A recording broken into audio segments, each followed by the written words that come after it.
football is being brought to you by Panthers Checking, only from Bank of America. By Pepsi, no matter where you're from, welcome home. Pepsi, born in the Carolinas.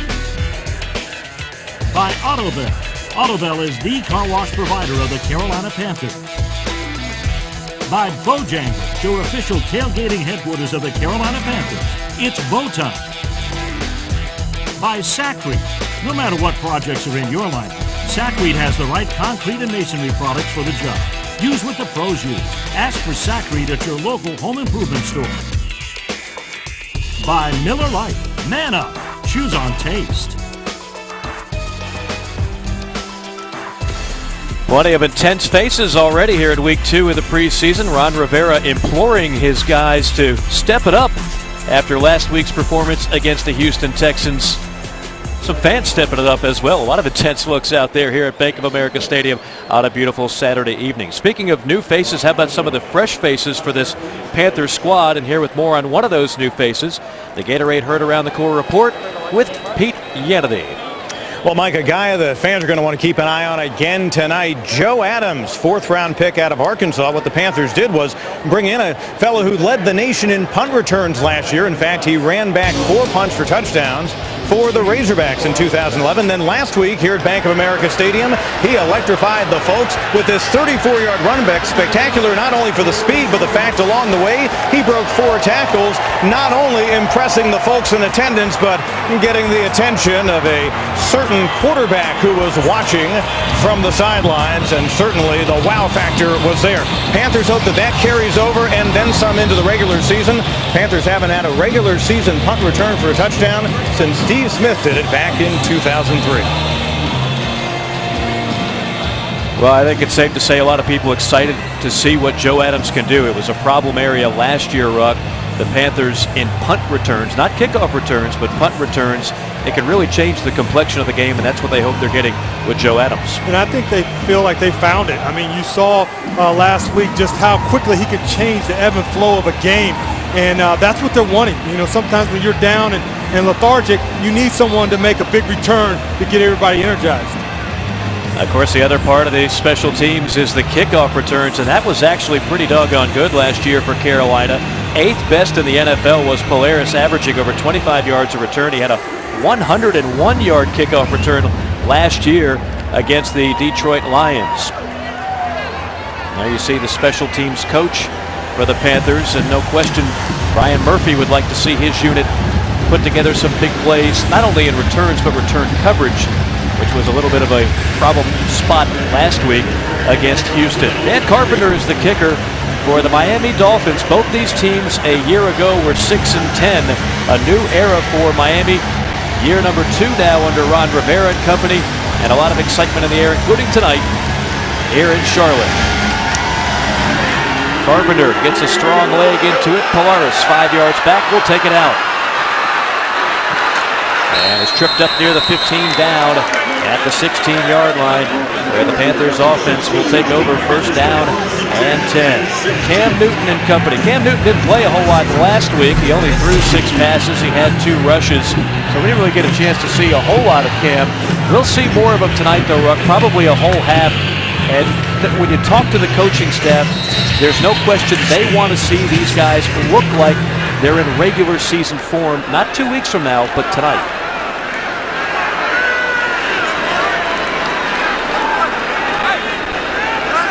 4 receivers set on 1st down. And a handoff up the middle, nifty move by Williams. Bounces it outside, has the 1st down, has 14 yards and a 1st down. Well, this is the big play we talked about in the opening, this running game. Great block right there. But see how D'Angelo's got sweet feet, that he's nifty, that he cuts back outside. And then you talk about the new addition, Mike Tolbert, number 35. Great kick-out block right there to freeze D'Angelo to get into the open. Tolbert does that so well. He helped LaDainian Tomlinson do that a number of years in San Diego. Greg Olsen with a good block downfield. Now it's Stewart into the game.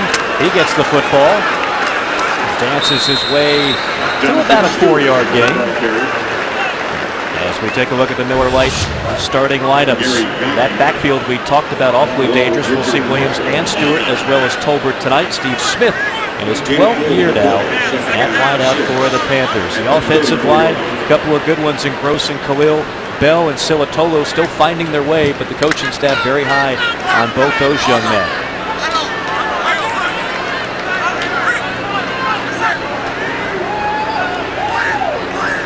On 2nd down and 6.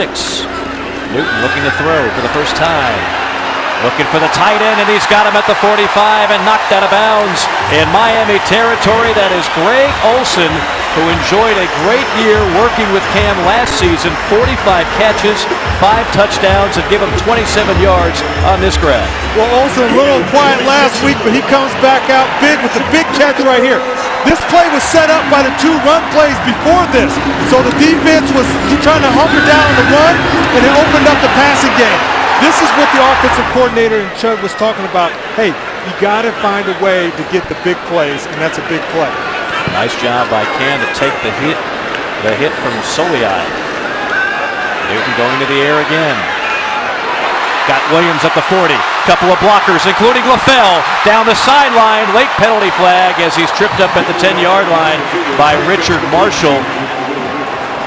Could be a legal block on LaFell. Let's see. Our referee tonight is David Scott. It would be a 29-yard gain. We'll see what the penalty does. Holding, offense, number 11, 10-yard penalty, repeat first down. And it was indeed Brandon LaFell. And sometimes you'll get that, especially on a screenplay. You saw Cam Newton had to hold the ball just a little bit longer than he wanted to. But number 11, white, Brandon LaFell right there at the middle of the screen. Got his hands outside. You know, when you're down there, you got to keep your hands inside when you're pushing for that long block. It's one of those, too, where you like it, but you don't need it. He's got a big gain even if he doesn't hold on the play. So that will back it up. Still a good gain. As the ball now resting on the 31-yard line of Miami. And the officials are going to talk things over, make sure they've got down and distance right. It shows first down and 1. You don't see that very often. When you take it's from the spot of the foul. First down.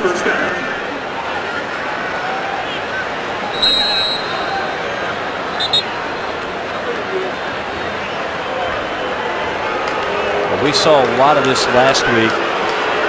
Replacement referees, and you don't want to pick on them for every little mistake they make, Ruck. The star referees make mistakes as well, but there has been some shoddy officiating in the early part of the preseason. Miller Lite starting lineup for the Miami defense. Some newcomers there. This is not the Miami defense of guys like Taylor and some other standouts there. A lot of young guys in this front 7. Dansby and Burnett, 2 of their top linebackers, out of this game with injuries. And you've got Carlos Dansby in there, a 9-year pro. That certainly looks like a much better looking unit. On first down and short. Nothing doing there. In fact, a loss of about a foot. Chris Clemens coming in from his safety spot to make the tackle. You know, Coach Rivera, he talked about, hey, they had some improvement. He wants to see them start clicking. He wants them to start this season fast, and he thinks that this game is a game that they can build on, and he wants to see the offense move down the field and get some points on the board. Newton back out of the shotgun on 2nd down and 2 to the ground game. And again, stonewalled by that Miami front 4. Nowhere to run. Jared Odrick on the stop of Jonathan Stewart. You don't see it too often where your running backs don't pick up the first down on this. 94 penetrated very well to blow up this play. You don't see, D'Angelo or Stu get set up in the backfield very often. Now the Panthers really struggled last week on 3rd down, just 2 of 10. This is a 3rd and short here. Pass to LaFell, and LaFell Almost looked like he was surprised it was coming that early. Richard Marshall, the former Carolina Panther, was on the coverage. Well, Cam threw the ball precisely where you want him to throw it.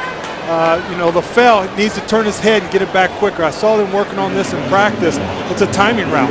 So it's like, bam, 1, 2, 3, the ball's going to come out, and the receiver's got to get his head around quicker. And now it amounts to a 49-yard field goal. This is Justin Medlock, the former Canadian Football League star. He's got an extremely strong leg, and he shows it off here. 49 yards. Would have been good from about 55. Panthers strike first, 3-0 our score. Panthers on top, an early 3-0 lead with 11:14 remaining in the first quarter. Time for our North Carolina Lottery keys to the ball game, Ruck. Well, it's Miami's keys are find a quarterback. You have a young, unknown rookie in Ryan Tannehill, but you have Matt Moore coming in later on in this game. You know that he had a solid season last year. For the Carolina Panthers, it's hold the line. As we said in the open, the D-line needs to get off the run blocks and pressure these young quarterbacks. They need to start fast and cause turnovers. Presented by North Carolina Education Lottery. Tonight could be your day with the Carolina Cash 5. Jackpots start at $50,000 and grow bigger fast. Marcus Thigpen back deep to return the kick from Medlock, who just knocked through the 49-yard field goal. Shows off the leg on the kickoff. Thigpen going to take it out. Not a wise move as he is stacked up at the 16-yard line. A 25-yard return. A look at our belt scoring drive for the Panthers. 8 plays, 53 yards, 3:46 off the clock. That penalty obviously a key, Ruck, and then 3 downs to pick up a couple yards. The Panthers unable to do it. What I like, it's 8 plays. That's a long drive. That's what Coach said in our meetings earlier this week, is that he wanted to get long drives. He wanted to get multiple plays in there. The starting quarterback for Miami will be their number 8 pick in the draft in the first round, Ryan Tannehill out of Texas A&M. He is the future, and the future might be now for Tannehill. Reggie Bush, coming off a Pro Bowl season, gets the football as penalty flags fall to the ground after a significant gain of about 5 between the tackles.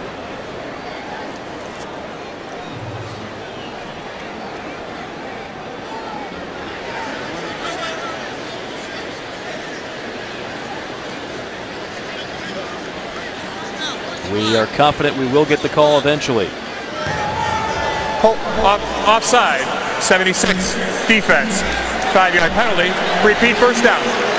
That is on Greg Hardy, and that'll make it 1st and 5 as we look at the Miller Lite starting lineups.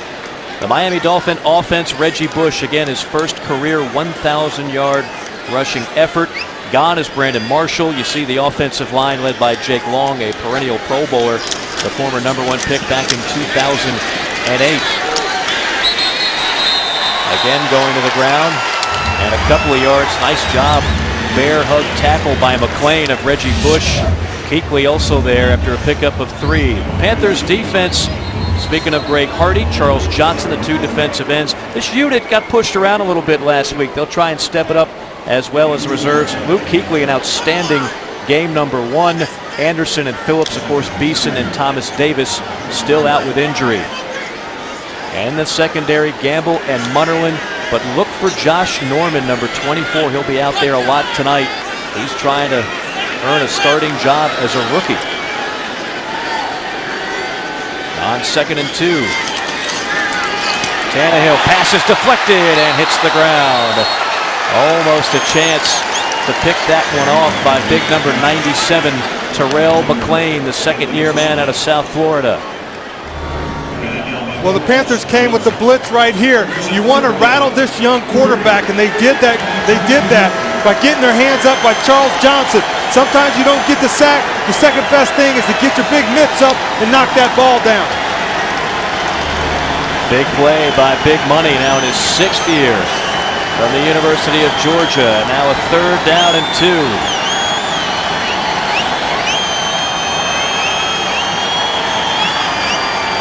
Tannehill, pass deflected again.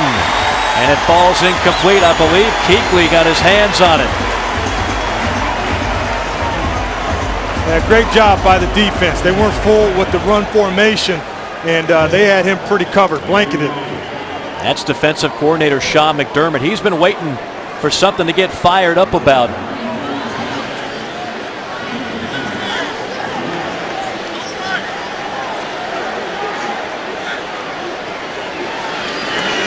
Joe Adams back deep to return. From the 27. And push backward at about the 34-yard line. 50-yard punt, 7-yard return. When we come back, we'll see the perennial All-Pro wideout Steve Smith after a word from your local Panthers station. Panthers on top 3-0 after a productive first drive, Ruck. Yeah, it was a great first drive in 8 plays. You start off with D'Angelo Williams with a nice run to the outside to get everybody sparked up.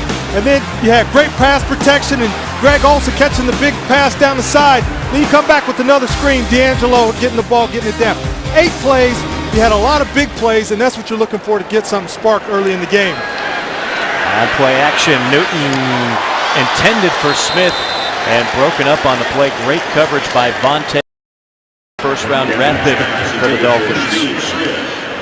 And this will be a great matchup to watch why these guys are in there. You know, 2 great guys and Steve Smith. Usually when Steve gets his hands on the ball, he'll squeeze that and he'll fight and get that. Great play by Davis. Smith caught a pass early last week. Didn't see a whole lot of action. Smith coming off a Pro Bowl season.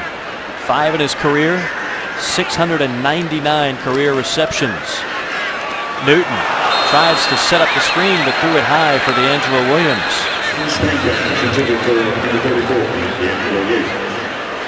There is a theme going on. That's the 3rd screen I've seen, and obviously they see something. They see something in this Miami Dolphins defense. And Smitty's always fired up. This is what I love about him: the tenacity of a young, receiver like Smitty. I think that's what makes him a great receiver. Because if I take him and I put him at corner, you wouldn't know the difference. I like that attitude that he brings at the receiver position. Now 3rd down and long. Play selection even. Just about so far. Newton has all kinds of time and delivers a strike to LaFell. First down, Panthers in Miami territory. 25 yards. We got great protection by the offensive line up front. No penetration at all. Cam has all day to throw down the field, and you know if you give him time with this strong arm, he's going to find someone open. There's a great pass and catch. Move the chains. There you see the offensive coordinator, Rob Chudzinski. Behind the pole there with the glasses. Jonathan Stewart. Pickup of about a yard. It'll be 2nd down and long. Going back to LaFell for just a moment, Ruck. For years we've been asking the question, who's going to step up and be that number 2 receiver? It looks like number 11 has pretty much grabbed hold of that title. I think so. I like his frame. He's a big guy. He's tall. And, sometimes as a young guy, you need to learn the offense.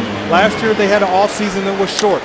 Now he's in his 2nd, year with offensive coordinator and getting that knowledge, especially learned from Steve Smith. Now he's starting to come out of his shell. Well played to Williams between the tackles. Good surge by the interior of that offensive line. Odrick finally brings him down, and now a big-time scrap. Guess who's involved? 89, Steve Smith. Smith and Vontae Davis getting to know each other very well. I told you that was a matchup you were going to have to watch all night.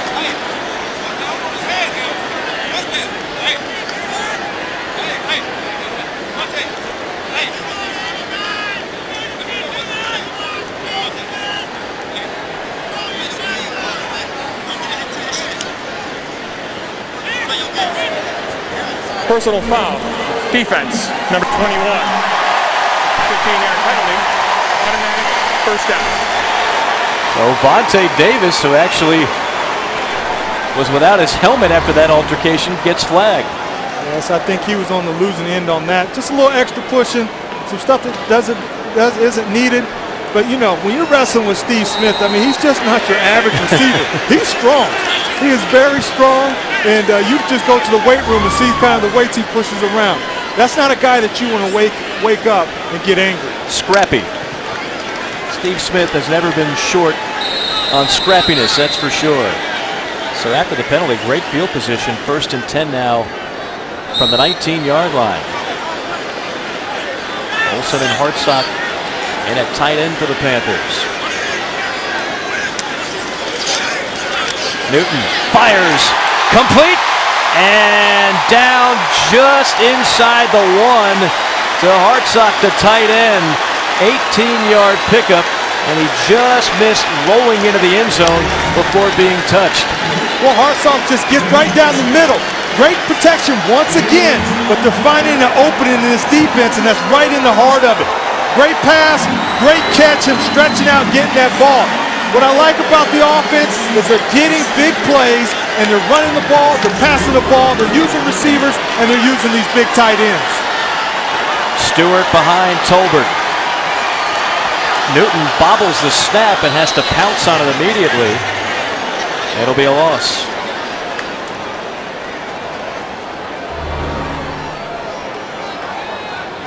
The ball was up there. I think Cam just didn't squeeze it enough, but he got back on the ball, and you lift for 2nd down. Panthers last week in the red zone. As we look at our CPI red zone numbers, 1 out of 2 in terms of touchdowns, scoring both times. Now on 2nd and goal. Stewart leaps. Stewart in zone. Touchdown, Panthers.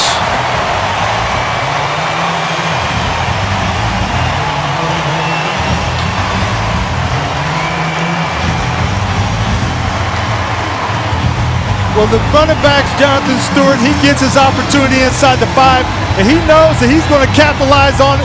And he says, if I got to go airborne, I'll do it. Great blocking up front and getting the Miami defense on the ground.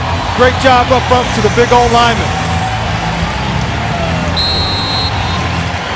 Jonathan Stewart,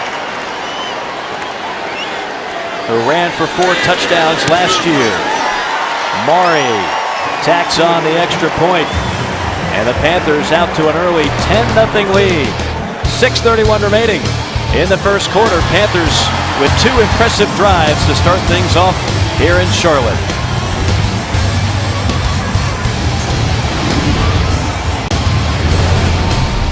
A 10-0 lead here in the first quarter as we look at another Belk scoring drive. The first one went 8 plays for a field goal. This one goes 8 plays for a touchdown, 66 yards in all. The big play, the 25-yard completion to Brandon LaFell. And that young lady got the football from Cam Newton. Well, she's not going to forget that. Well, you know she's excited. You know, Dad knows when she gets older, she'll still have that on her dress, and she'll one day know that was a big deal. Mari boots that one into the end zone. A touchback. And Miami football when we return back after a word from your local Panthers station. In the first quarter tonight, our Belk Player Watch focuses on Charles Johnson. He of the 20.5 sacks the last 2 seasons. The defensive end out of the University of Georgia. And obviously, Mike Rucker, this will be another big year for Charles Johnson. He has to be the anchor of that defensive line. He does, and he's had 2 great years these past 2 years. But he has that ability to be a game changer. And, you know, he's already gotten his hands up and knocked the ball down. He's already impacted this game so far. Tannehill dropped in the flat by the tight end Fasano. You know, the thing about Charles Johnson now is that he was young, you know, these last 2 years, and people didn't know much about him. But now that he's racking up these sacks, he's going to start to get these double teams, and he's going to have to fight through them. Now 2nd down and 10. Great pursuit once again by that Panthers defensive line. Ron Edwards Loss of 2 on the play. Well, we just talked about this guy right here, Charles Johnson, left defensive end. Watch him stop this play at point of attack where the running back does not allow to get outside, bottles the neck up, everybody's out there to get the tackle. What a difference having big old 96 on that line. What it makes to have him on the field for the Panthers. Now on 3rd and 12. Nifty move to break 1 tackle, but still shy of the first down is Reggie Bush, and the Dolphins will have to punt it away. Chris Gamble and Luke Kuechly in on the stop. Well, once again, we talk about number 95, Charles Johnson, on a little inside stunt, right in the quarterback's face, gets a nice hit on him, makes the quarterback throw the ball early. He'll remember that later on in the game. That's a welcome to the NFL hit right there. Absolutely. Adams back to receive the punt.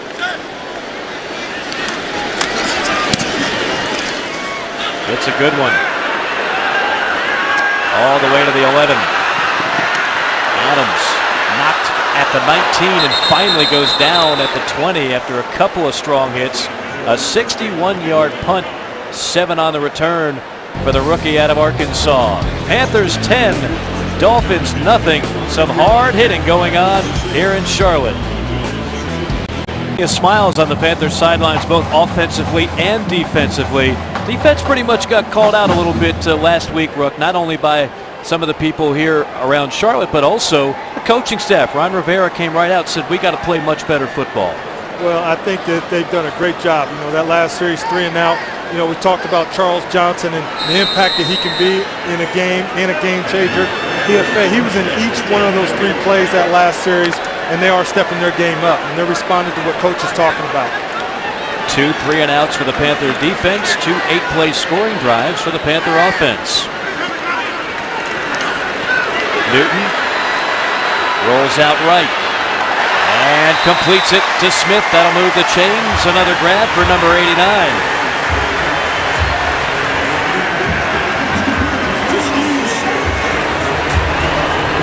You know, Steve Smith getting in the action. He's just kind of coming off the line. Finds a way on the comeback. Cam buys time with rolling out with his feet. And then Steve is aware about his quarterback and comes back to the ball. If you notice, they're spreading the ball to everybody. The tight ends, the receivers, the running back. Chudder's doing a great job in the play calling. Great footwork to stay in bounds on that reception.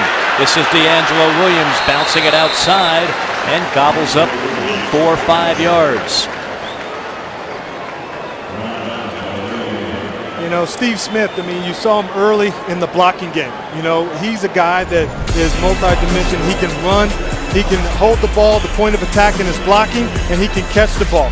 When you look at these numbers, Pro Bowl last year, he's got his excitement back. When you see this guy smiling, you know things are going good.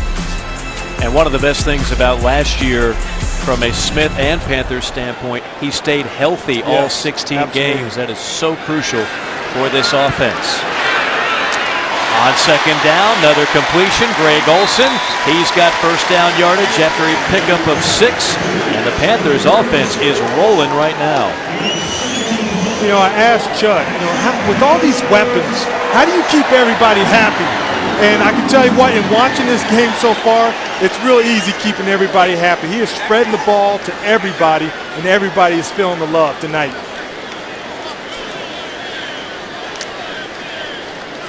Rob Chudzinski did a fine job at San Diego. Former tight end is his own right back at the University of Miami. Played on a couple of national championship teams, and not surprisingly, he likes to call plays for the tight end. Here he calls one that's caught by the running back, Jonathan Stewart, who set a Panthers record last year for receptions by a running back with 47. Picks up 2 yards on that grab. The one thing that you know, you got to love about these running backs is they can run the ball very hard, and they have hands as receivers. They got soft hands, and that was a tough throw, and Jonathan, you know, got it, wasn't able to turn it up, but they got great receiving hands. Stewart might have gotten nicked up on that last play. Hopefully he's okay. Jonathan's had his fair share of injuries over the last few years, but when he's healthy, he is such a weapon. On second and long as a penalty flag falls to the turf. Mike Tolbert with a rare carry.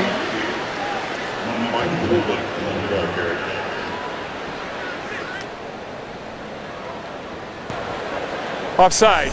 Defensive tackle. 5-yard penalty. Still second down. Down to the field with the third member of our broadcasting team, Pete Yannity.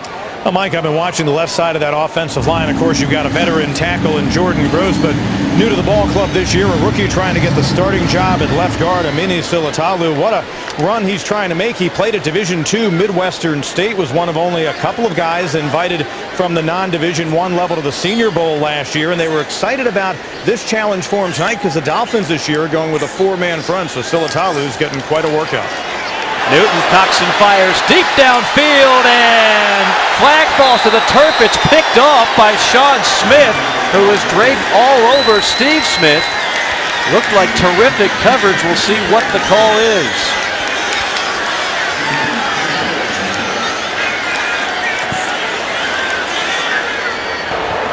Pass interference.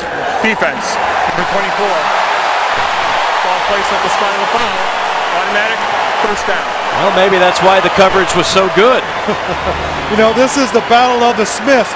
You know, this is a foot race, and Steve's outrunning him. You know, at 12 years in the league, he's outrunning him. He sticks his arm out. Sean Smith sticks his arm out, and that's what they throw the flag on. But Cam Newton has the arm strength to match Steve Smith's speed, and that's what Smitty likes about Cam Newton's arm. He can get the ball deep down the field, and he can run underneath it. It was that right hand all over the shoulder of Steve Smith. Huge penalty, puts the ball all the way to the 10-yard line. A 39-yard penalty after a 5-yard offsides penalty. First and goal, D'Angelo Williams into the game, behind Tolbert. Newton feeds him, and he is blasted after a 1-yard gain. Olamisi on the hit. CPI Security Systems red zone stats on the Miami defense. It was pretty good. Yeah, they're pretty stout. You know, if you're in the top 10 in the league in the red zone, you're pretty stout. Obviously, that defense looks a lot more imposing when you've got Cameron Wake, a Pro Bowler in there, Carlos Dansby, Kevin Burnett, a couple SEC guys who lead the way for this Miami D. Smith at the bottom of your screen, LaFell in motion. Williams, 5-2. Touchdown! One for Stewart, one for the other half of double trouble, D'Angelo Williams. 9-yard score, and the Panthers are pouring it on here in the first quarter. I tell you what, it's all about the feet with the rollout with Cam. But again, these running backs, D'Angelo Williams, they have soft hands and they're able to catch these balls and they're able to turn it up the field and get it to the end zone. That is a weapon that you cannot teach. You can't teach the speed of this game. You got Cam with great feet that's able to move the pocket, buy time, and then you got a running back that can outrun the coverage. Well, how about this? 3 scoring drives and everybody getting in on the act. Olsen, LaFell, Smith, Stewart, Williams, Tolbert, and of course number 1 Cam Newton as the extra point is knocked through by the lefty Medlock. A lot different look to this offense in week 2. Everybody having fun right now on the Panthers offense, and Steve Smith making his presence known on that drive. You know, with Smitty, you know, being year 12, he still has it. He's the one that kind of made this play happen with the speed in the battle of the Smiths. So great field position given to the Panthers, and they capitalized on it. Let's hear what Steve Smith has to say about this Panthers offense. We're always throwing new wrinkles. We're always throwing in 3 or 4 plays literally right before practice. So we're not comfortable in any way. You know, but I think in the end it plays a good part. But, you know, we're still always struggling to figure out and dissect, you know, sometimes. You know, and Smitty talked about last year, you know, with the short off season and with the coaches being in there, that he had a new playbook. He hadn't had to learn a new playbook in a long time. So there was a learning curve for him last year, and he said that this training camp has really helped him and these other guys learn the playbook. So you saw how plays are thrown in there. Chud is always stretching them to be better and to learn these plays. A lot of toys for that Panthers offense this season. We got to see just about all of them on that drive. Big Pen on the return. Finds a seam, and he is pummeled at the 29-yard line. That is number 23, Sherrod Martin, after a 29-yard return. You know, it's a little bit too much on the run back. I know that the coaching staff had talked about it. There was some holding going on, but they got to get off blocks. Coaches talked about whether it's in the punt game or if it's in the kickoff game, you have to get off blocks and find a way to get to the ball.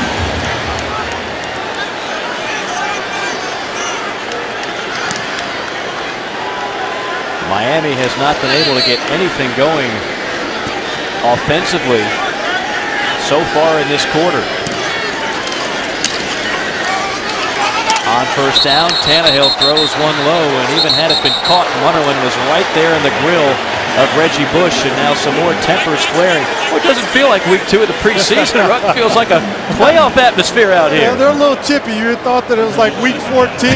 You know, you never think that you're still in training camp. I think these guys are just so happy to hit somebody on the other team as we look at our belt scoring drive.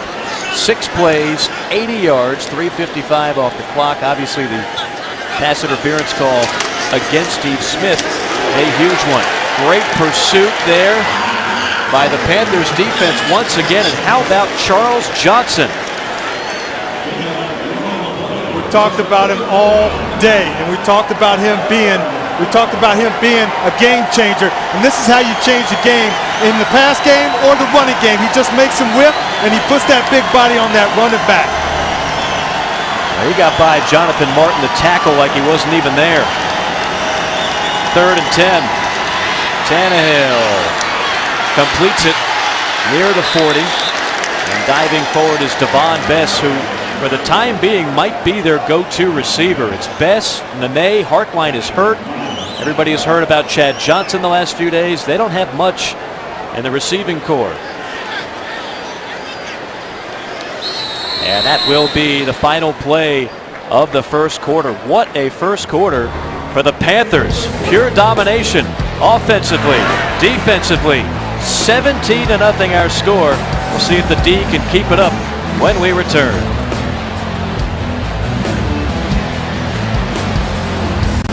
Pete Hannity back with you. Josh Norman, number 24, the rookie cornerback out of Coastal Carolina, debuting tonight. Some nagging injuries that slowed him during training camp, but in one practice this past week, he had 4 interceptions, certainly in letting his teammates know he has arrived. Sean McDermott, the defensive coordinator, raves about his tenacity, and he's one of 2 Greenwood, South Carolina natives on the roster, joining Armani Edwards.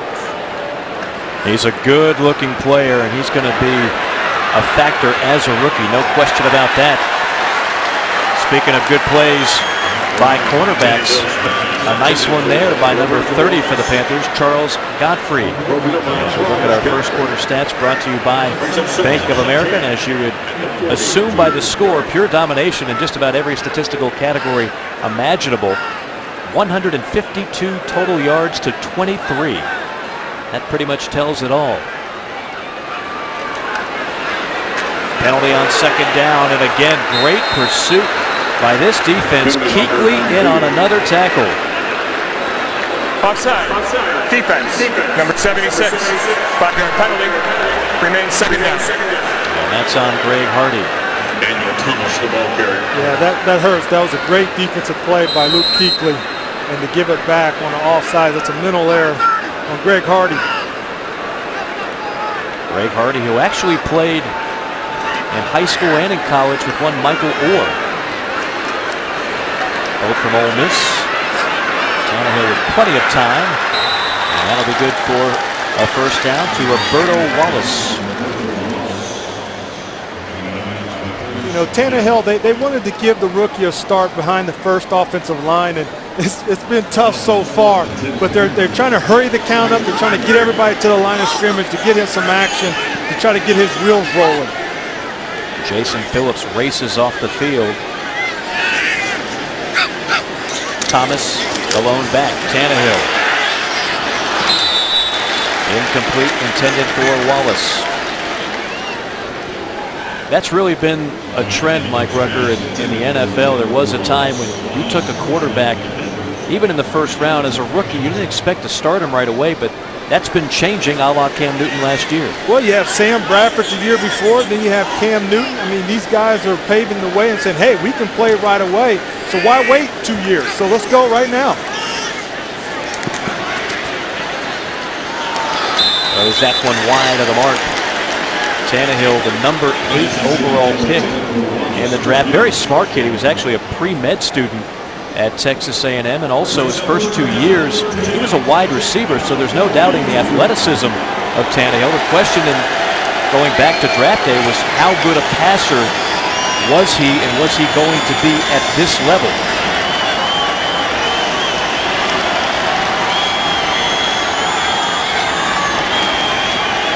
Trying to make sure everybody's blocked here on 3rd and 10. Panthers sending 5. Caught over the middle. First down for Jeff Fuller. The defense did a great job of disguising, the blitz.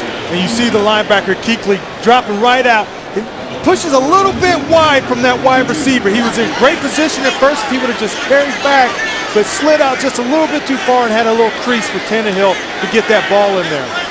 Give them 20 and give Miami another first down on what has easily been their best drive of the game. Tannehill again finding a rhythm now, completes it to Daniel Thomas, former first-round pick out of Kansas State. You got to wrap up these. You got to wrap up these backs. I mean, once you get your hands on them, you can't let them out of your mitts. Anderson gets a nice tackle, maybe a 1-yard gain, but lets him go. And then he picks up and steals 3-4 more yards out of that.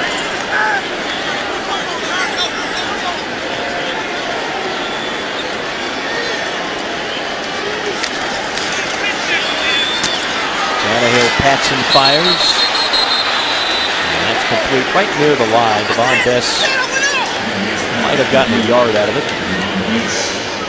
As you see, Jonathan Stewart walking off to the locker room. Hopefully he's okay. We'll try to get a report for you later on in the ball game.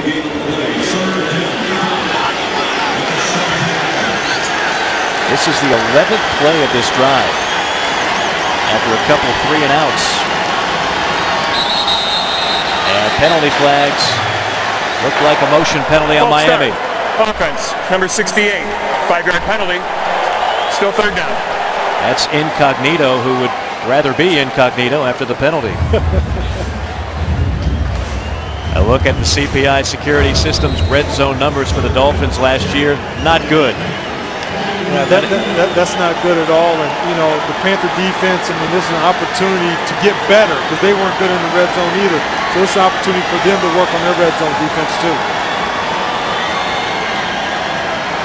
Sets up a 3rd and 10. Panthers bringing extra bodies.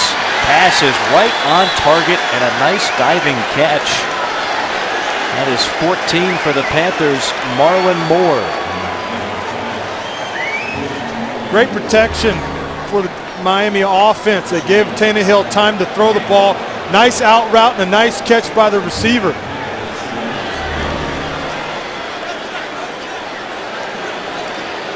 That was on Chris Gamble. Chris Gamble had a great year last year, and he's out there on the island a lot by himself and does a pretty good job out there.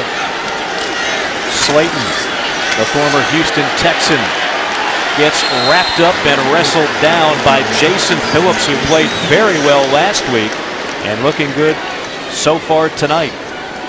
Once again, he was another name the coaches, Sean McDermott, brought up. Ron Rivera, coach, he brought up this guy's name saying, hey, listen, we can insert him and there's no drop-off in play.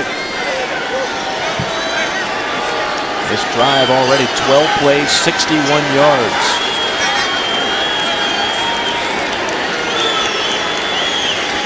On 2nd down, Tannehill completes it to Fasano once again. Anthony Fasano is a good tight end. He only seems to be playing on bad teams. Otherwise, maybe we'd hear more about him. You know, again, it was a great catch by him, and sometimes these great athletes, you know, Tony Gonzalez was one of those tight ends that played for the Chiefs, but you never heard a lot about him because they weren't in the playoffs, and Tizano's the same way. Good chance for the Panthers to stiffen up on defense right here. On 3rd and short, it's the fullback, Javorsky Lane. He doesn't have it. Looks like he might have the first down, but not a touchdown. You see the yellow marker at the 1. He's got that, and it'll be 1st and goal, Miami.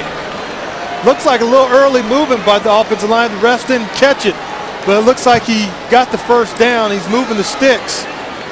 Again, Kuechly, linebacker play, comes up, slides his feet well, comes up and wraps up, saves the touchdown, but now it's time for the first down.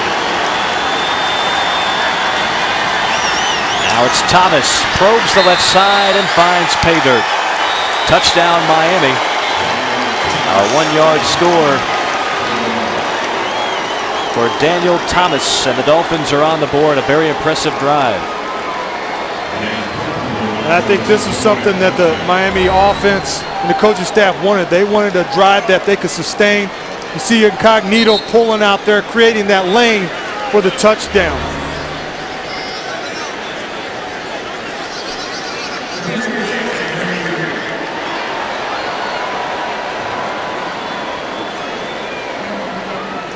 They will review it.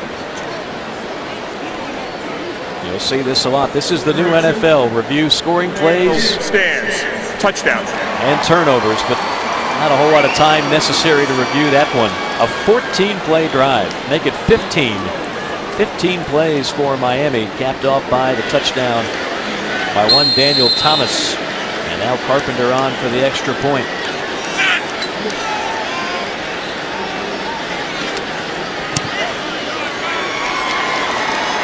So the Dolphins are on the board. Beautiful skyline here in Charlotte, North Carolina. 10-point game, and we're back after a word from your local Panthers station. Last year, All-Pro wide receiver Steve Smith combined with the NFL Rookie of the Year quarterback Cam Newton to terrorize defenses. Smith recorded over 1,300 yards and 7 touchdowns, while Newton threw for over 4,000 yards and 21 scores, the most ever by an NFL rookie. Steve Smith and Cam Newton are Subway's great combinations. Alongside former Carolina Panther Mike Rucker, I'm Mike Morgan. Great to be with you at Bank of America Stadium on a beautiful Saturday evening. The Panthers with a early 17-0 lead. Miami responding with a 15-play drive of their own. And it's now a 10-point game as Polaris scoops it up inside the 10 and makes it out to the 15-yard line. A 15-yard return. We'll see more of that Panthers offense when we come back in just a moment. Stadium, Cam Newton, 22 snaps, 8 of 11 for 119 yards and a touchdown, and Mike Rucker looked awfully sharp in this first half. He did. Whether he was checking the ball down or throwing the ball deep, he's got the arm strength to burn you either way. But you know what? The biggest thing is the receivers and the running backs. Not a lot of drop balls. They caught the ball, they turned it upfield, they either got a touchdown or they moved the sticks. Cam Newton will take the rest of the night off, and that'll pave the way for Derek Anderson, who in 2 preseason football camps now for the Panthers has looked awfully sharp. Around the left side, this is Louis Murphy breaking free and escorted out of bounds at the 45-yard line by Sean Smith. Great run by Louis Murphy. Not known as a speed burner, but the nice reverse, nice fake with the offensive line and going the other way. And the line just opens up. Great blocking by the other receivers. Get him downfield. Tutu, watch him eye him. He gets his hands in there and he keeps his feet moving. Nice block, and Louis Murphy doesn't get touched when he crosses the line of scrimmage. Great blocking up front. How about 31 yards for Murphy? Tolbert Stonewalled near the line. No, still on his feet and gallops past the marker. A pickup of 12, make it 13 and a first down. How in the world did Mike Tolbert keep those legs churning there? I tell you, it's just hard work. It looked like he went down. He found a way to get out of that pile. Double team, the guys stay on the blocker. The one thing you know about these running backs, they'll take a hit, but they'll keep on trucking. These are big guys, and they keep their feet going. Mike Tolbert, really a great addition to what was already a talented backfield. He offers so much versatility. Tolbert again. How about a little spin move and a stiff arm and a penalty flag about 10 yards away from the play. Nolan Carroll on the tackle.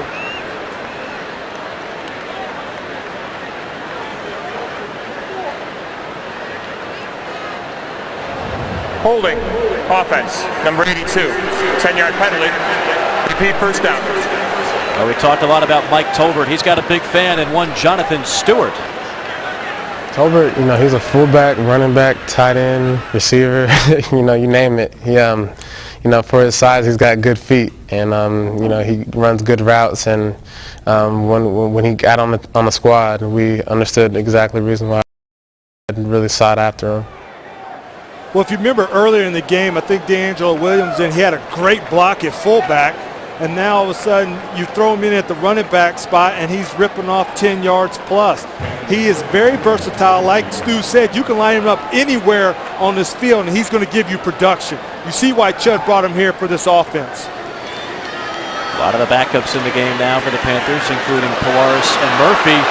Another penalty flag as Tolbert lowers the shoulder and bulldozes Chris Clemens on his way to another first down. Holding, offense, number 61, 10-yard penalty, repeat first down. That's on Silatolu, the rookie out of Midwestern State. You heard our own Pete Yanity talking about him earlier. Yes, this is one where you didn't really need to hold. All he needed to do was move his feet and to open up that blocking lane for Tolbert. Again, we just got through talking about Tolbert, how versatile he is, and he is just ripping off these big runs, and at the end, he'll punish you too. What about the adjustment of Silatolu, who was in college, now playing left guard? Yes, that's a big transition. That going from tackle to guard, 2-level to the National Football League. That is a big transition, and he's doing a great job so far. Another penalty flag, a low snap. We've gotten a little bit sloppy here. False start, offense, number 77, 5-yard penalty, still first down. Let's find out the latest on Jonathan Stewart from Pete Yanity. Well, Mike, as you noted, they took him into the locker room just a little bit ago. That was really more for precautionary reasons. They're going to x-ray after this play. Coming off a catch, he takes a hit. They're calling it a strained left calf. And again, they took him underneath the locker room really more for precautionary reasons. They do list his return as probable, and of course this being a preseason game, and I know they're probably going to hold back a lot of the regulars in the second half, but he is at this point listed as a probable return. Okay, Pete. Anderson unloads and delivers a strike to Lewis Murphy at the 45. 19-yard hookup. He just hopes Stu's all right, just signing the contract last week. He's a big part of this offense. Lewis Murphy, he's found a way to find his niche on this football team. When it's running reverses, he had a great game last week against the Texans, and he is following it up by a great day today, running the ball and catching the ball. And we talked about how Brandon LaFell has solidified that number 2 wideout slot. There's a great competition going on for the number 3 wideout position. Good route, good completion, and there's another guy competing for that number 3 spot, Ajira Tutu. Well, last week, speaking of number 3, Ajira Tutu, Polaris Murphy, all 3 of these guys are battling for that number 3 wideout spot. And let's not forget, of course, about David Geddes, who we hope to see next week against the Jets coming off the injury.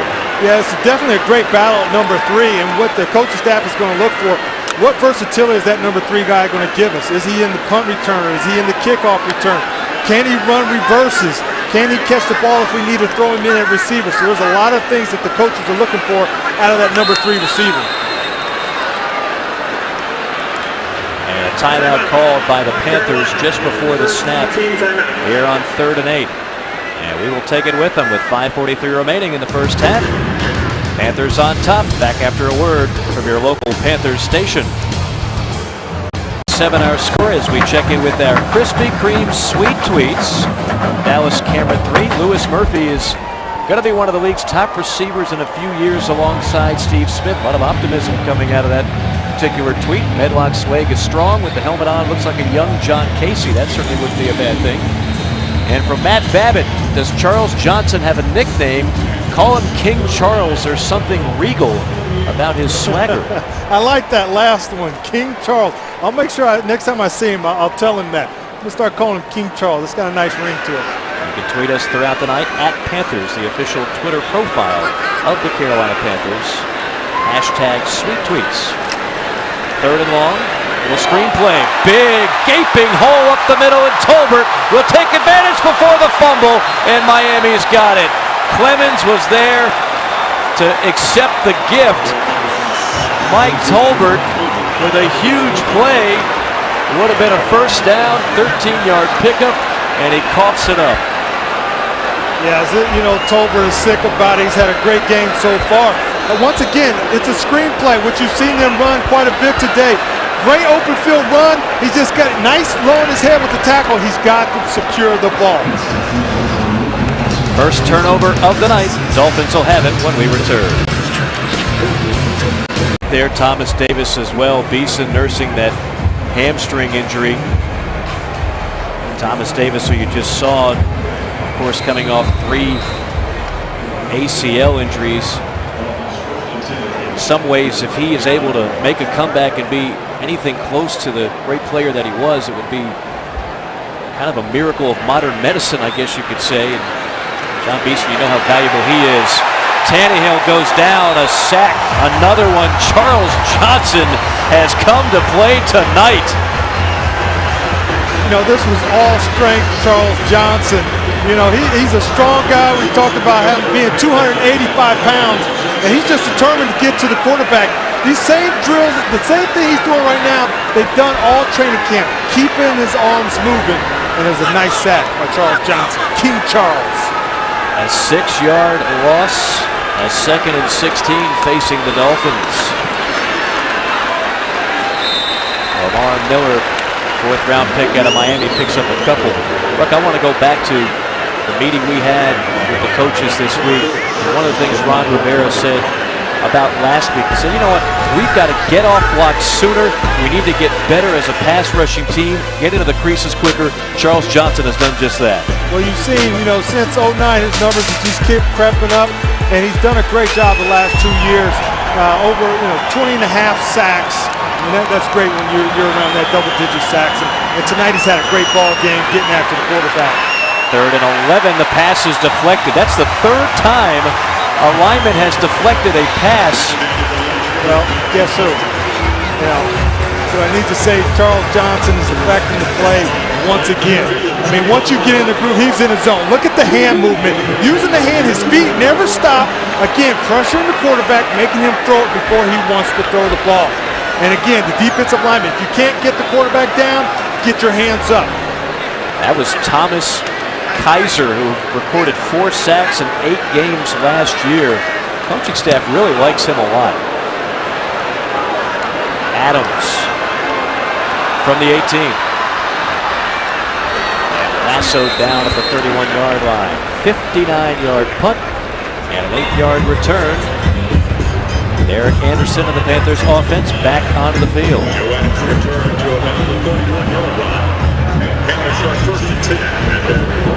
Well, a dominating performance by the Panthers early on, getting out to a 17-0 lead. Cam Newton looking very sharp tonight. 8 of 11, 119 yards, and a touchdown. Everybody got involved. Williams, Stewart, Olsen, Steve Smith, Brandon LaFell. Panthers really spreading the wealth on offense, and now the second teamers trying to show what they can do the rest of the way. This is Josh Vaughn following a convoy along the right side. Spittler stops him after a 5-yard scamper. Well, this, of course, week 2 of the preseason. Our next telecast will actually be week 4. That'll be against the Steelers. Thursday night special up in the Steel City on August the 30th. Of course, week 3 will be against the Jets. That'll be on NBC. Newton and Tebow. Something tells me that game will get some attention. Quick slant, caught, first down, Lewis Murphy, 10 yards.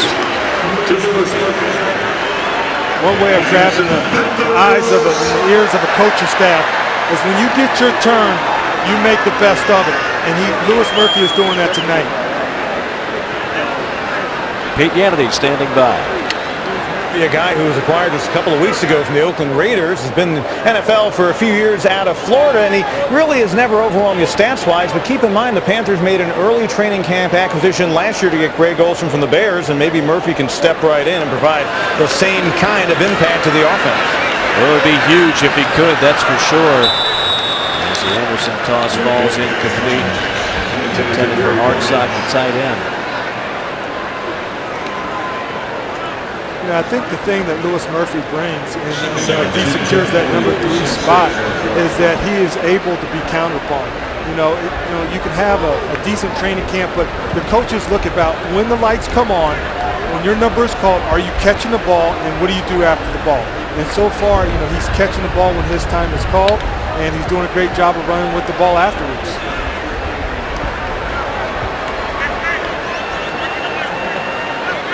Nearing the 3-minute mark now of the first half. Panthers on the move on 2nd and 10. Armani Edwards was open, but the pass falls incomplete. This is a big preseason for Armani Edwards. Basically, the Panthers have got another direction in the return game. If he's going to make the team, Mike, that's got to be as a wide receiver. It is, and the receiver position is starting to get crowded, especially as when you have guys like Lewis Murphy that when they're getting their number called, they're showing that they can run and catch the ball. So this is the time for Armani Edwards to show, listen, I can catch the ball. If I'm called upon in the kick game, I can make something happen. And a timeout called by Carolina as the Panthers burn their second timeout of the first half. Let's check out some more Krispy Kreme sweet tweets coming in. At Panthers, #sweet tweet. Why we can't be stopped this year? Tell the 72 Dolphins they will have company. No shortage of optimism there. I see some empty backfield sets this year. 5 wideouts and Cam equals winning. How many rookies do you think will make the team this year? I think the one with the empty sets, you can surely do it, especially around goal line. You've got the receivers to spread them out. It'll give Cam an opportunity to look at what kind of defense he had. A guy that rushed for over 700 yards last year, why not keep the ball in his hands going 5 wide? Well, I'll tell you, in terms of how many rookies you go to the draft, this has a chance to be a very productive draft for the Panthers. We already talked about Silatolu.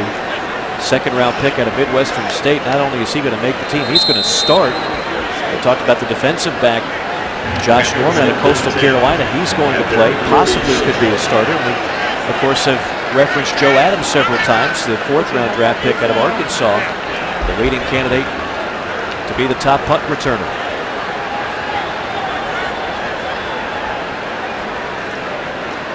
This is 3rd and 10.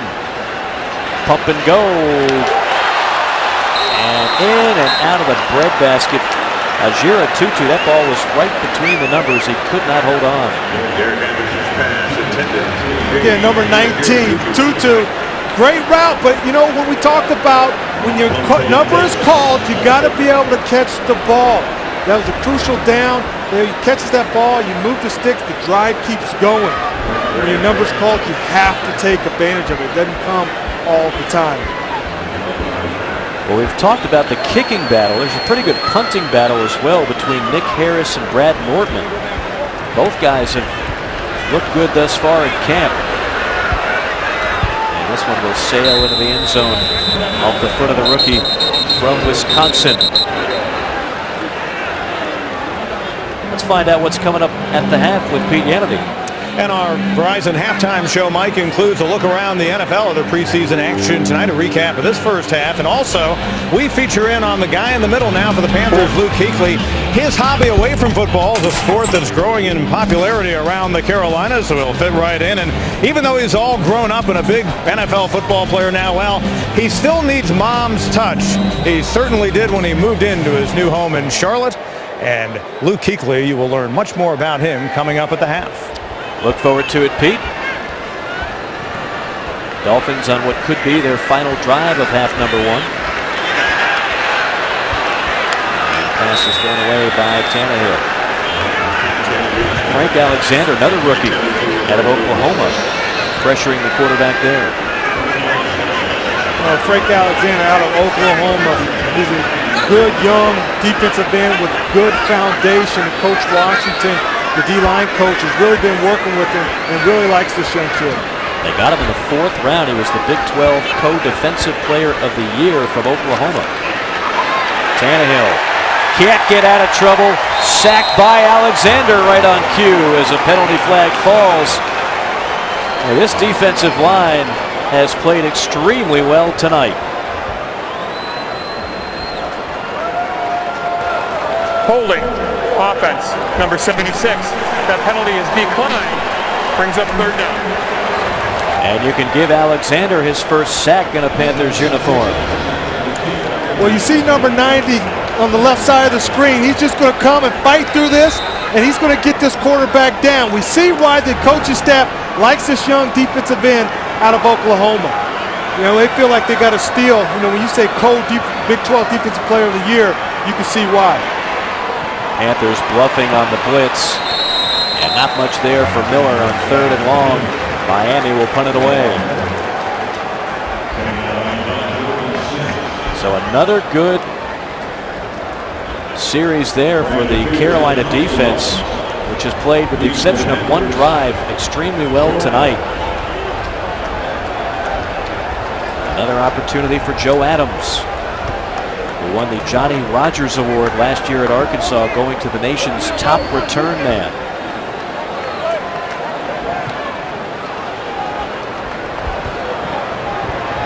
From the 32. Cuts up the middle, still on his feet, and brought down at the 50, but a nice return for Adams. 49-yard punt, 18-yard return.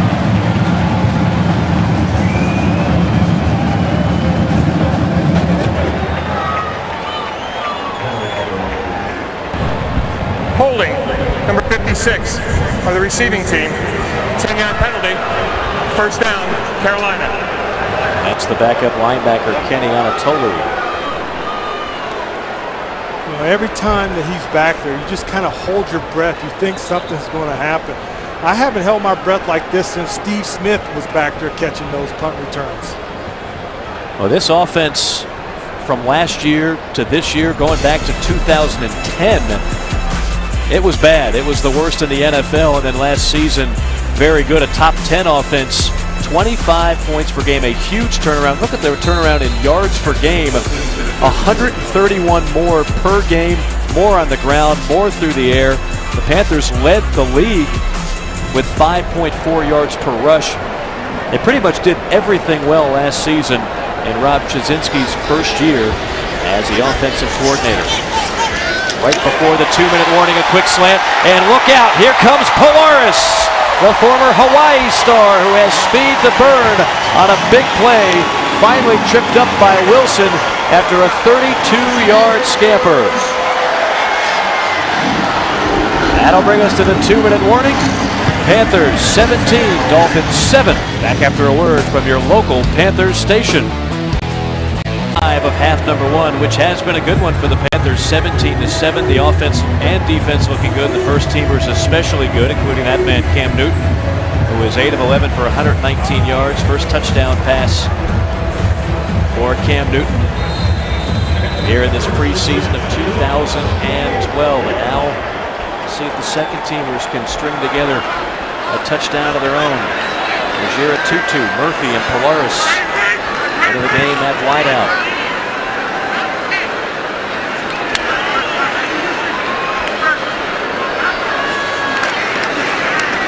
Anderson, deep downfield, and good coverage there by Miami. It was intended for Murphy.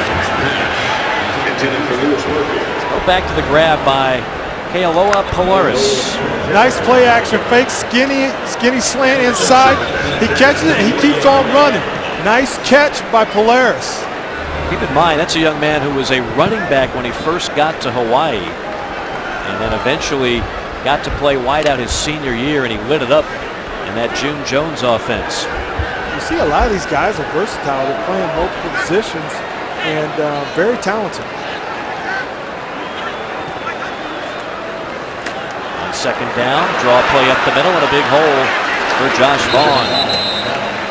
Anderson Russell on the stop for Miami after an 8-yard pickup.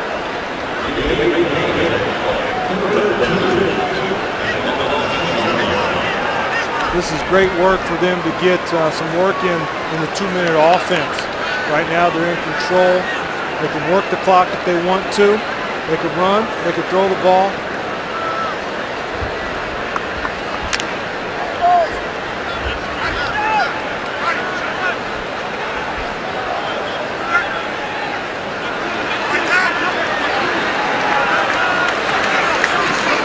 Run play on 3rd and 2 for Vaughn. Big hole, but a penalty flag. Chipped out of bounds by Nolan Carroll. This one might be coming back.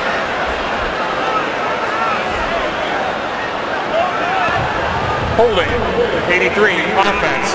10-yard penalty from the spot of the foul. Repeat 3rd down.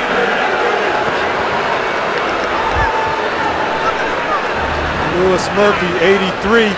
Coming in. Again, this is one thing that you don't like is when you don't need to hold. That guy is not going to affect that play. And now you push your team back in 3rd and long. They're executing well. They don't need to hold. You've seen about 3 plays come back in big gains because of holding. You got to move your feet. When you're usually holding, you're not moving your feet. One of the few things the Panthers have done wrong in this first half, 8 first-half penalties.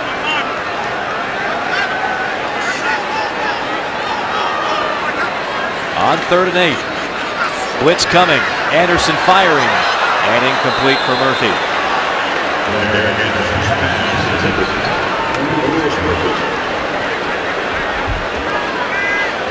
Cam Newton. He's had a great day. You know, that's one of the things that they talked about. They wanted to improve from last week. They wanted to get some drives that were longer. They wanted to get longer runs. They wanted to get off blocks. Cam threw the ball in the air. He bought time with his feet and got the ball into the playmaker's hands. This is Alindo Mare from 44 yards out on the way. And it splits the uprights. Alindo Mare continues his good preseason. And a good battle with Justin Medlock for the kicking spot. The Panthers with 3 more on the board with 53 seconds remaining in the first half. It's now 20-7. A lot to like, Mike Rucker, about this first half if you're a Carolina Panther fan. Yeah, I really like when the one defense and the one offense were out there. You saw the defense getting off the field in the 3 and outs. You see the offense moving the ball, either kicking it or putting the ball into the end zone. The one time that the defense had that 12 to 15 play drive, I'm okay with that because they need a couple drives like that in the preseason to get their win. You need to see where your conditioning's at. So I'm okay with that because in the times where they did a good job getting off the field. On top of everything else, the thing you like about this team is the chemistry. Steve Smith earlier in the offseason with his football camp, and you see him having fun with the youngsters. And guess who showed up? One Cam Newton was at the camp as well. You see Steve Smith working with the youngsters. This is Steve Smith doing a little Cam Newton impersonation. And Cam, oh no he didn't. Cam going down low to impersonate Steve Smith. I don't know if Steve found that overly funny, but they had a blast with it. That's a good one. I know the kids ate that up. Mare, another deep kickoff. That's why they brought him in. Great kickoffs. There you see Cam Newton having some fun. Always that big smile on his face. And hopefully he'll be smiling plenty in 2012 during the regular season. 22 snaps tonight. 88 yards on 11 passes. That's about the range that they wanted to get him tonight. They wanted to get him around 20 to 25 plays, and they were right in the middle of that. They were good plays. They had some good long drives. He's healthy. Get him off the field. Look forward to next week. Less than a minute remaining in the first half. And a rough first half for Tannehill, and he goes down again. Thomas Kaiser making his presence known, his second sack of the half. Very active Thomas Kaiser coming off that right defensive end. Just comes in with the bull rush. That's just the man-to-man to see who's stronger. This guy had 4 sacks last year. The coaching staff really likes his play. He came out of nowhere when his number was called last year and making a big impact in this game. Tell you what, there are certain guys that just their play demands that you keep them around despite the fact they weren't highly touted coming out. Kaiser, an undrafted free agent, but he just makes plays. He did that last year. I mean, a guy who's undrafted, he plays in 8 games, and he collects 4 sacks. That's almost unheard of. Well, once again, we talk about when your number's called, make the best out of it. And he did that last year, and he's doing a great job in this preseason game so far. Thomas Kaiser, Jordan Sen, who had 13 tackles last week. Unheralded guys who just go out there and make plays. 2nd and 15. 23, Jeff Fuller. And Miami will burn the timeout. 7 yards on the reception, sets up a 3rd down and long. Been a bit of a baptism by fire for Tannehill, his first start. They wanted him to go against the ones. By no means have they given him the job yet. They wanted him to see what a first, in this case, second-team defense looks like. So far, he has taken some hard knocks, no pun intended. Well, he had that good series, early on, which is what they wanted to see. Him sustain some drives, get some looks at the #1 defense. When a young guy like him, he needs reps. He needs to see it. Just like Cam Newton last year, they needed to get him reps. He needed to see it. And Cam had a great year, so that's what they're looking for in Tannehill. We'll see Matt Moore, the former Carolina Panther, half number 2. 3rd down and 8. Tannehill, good looking throw and a nice catch for a first down by Marlon Moore. 15 yards for Moore at a Fresno State. That'll stop the clock with 25 seconds remaining. All this part of the process, part of the education for Tannehill. And really, it's education for both sides of the ball, because these are things when you go back and watch film tomorrow, you could talk about the 2-minute drill that you're always working on in practice, but you might not be able to get in the game. They're getting it, and so there are going to be some good teaching tools tomorrow in film session. Tannehill does have an advantage as a rookie. His coach in college, Mike Sherman, is the Dolphins' offensive coordinator. 4-man rush. And incomplete. Intended for Marlon Moore again. Well, that definitely helps when your former head coach is your offensive coordinator. You know his style, in Sherman, you know what he expects of you, and he knows you. He knows what he can ask, that your tools are good, the tools that you don't do good. That's a good combination to have if you're going to be a rookie trying to start your league, your career in this league. He's got a pretty good head coach for quarterbacks as well, Joe Philbin. He was the offensive coordinator at Green Bay, helped Aaron Rodgers along, as Rodgers has emerged as one of the top quarterbacks in the game. Another nice deflection by that Panthers defensive line. Once again, if you don't get the sack, the next best thing, get those mitts up and those hands up. They found a way to get their hands up, and they got off the field, and they're going to give their offense, Joe Adams, maybe a chance to take this ball back the other way. There's Ryan Van Bergen, rookie out of Michigan, on the deflection. Heavy pursuit by the Panthers, almost a block there. Edwards from the 23. Another penalty as he scoops out of bounds at the 36-yard line, a 41-yard punt, and a 12-yard return.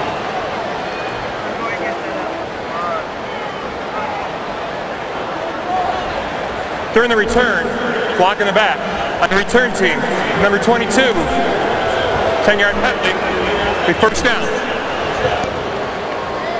Our Krispy Kreme sweet tweets continue. Remember, if you want to take part, at Panthers, hashtag sweet tweets. King Charles is an absolute beast.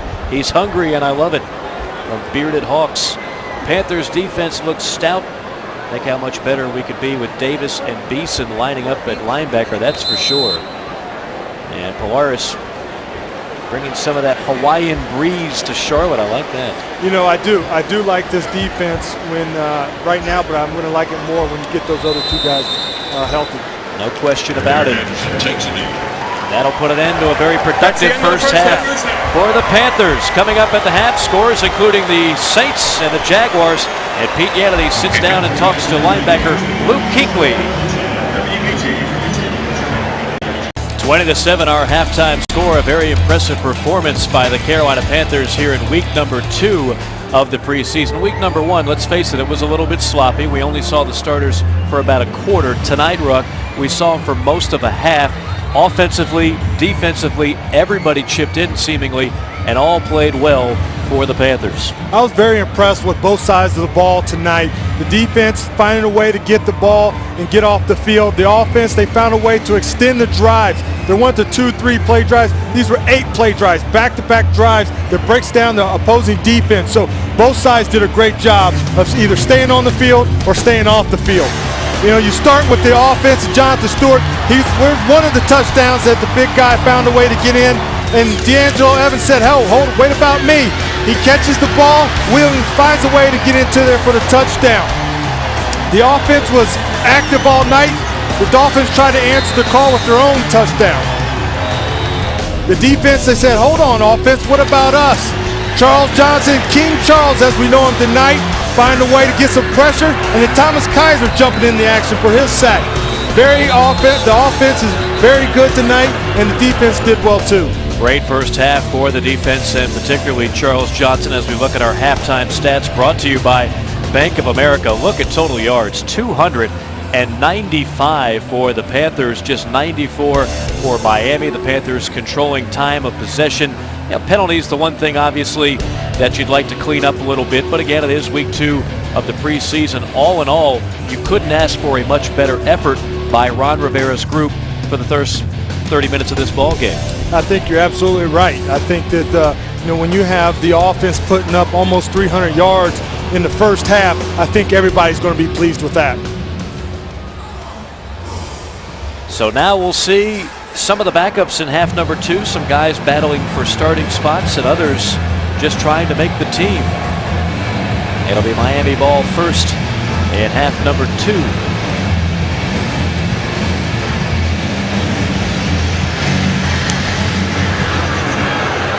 The lefty Medlock on the kickoff. Dolphins will take it out.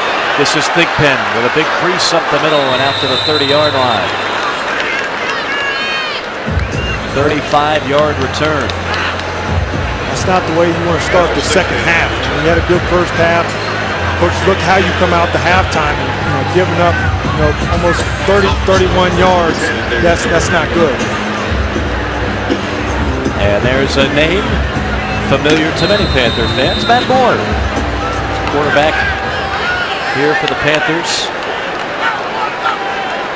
He's a starter for some time and only seemed to play well off the bench as well. Last year started a number of games for Miami. He'll be battling not only the rookie in Tannehill, but also David Garrard, who's banged up right now. Slayton rips off 6 yards before Jason Phillips brings him down. 86 on the play, second down 4 at the 37. Defense really shutting out Miami, with the exception of that one 15-play drive. Everything else a punt, 4 3-and-outs.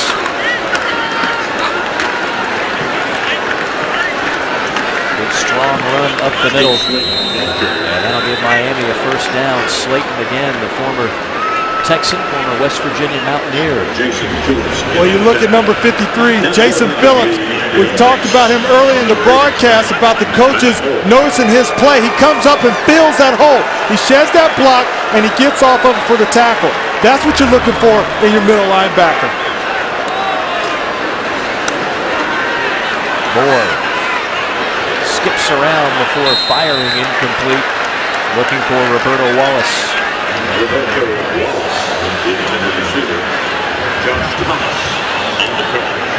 22 for the Panthers, Josh Thomas on the coverage.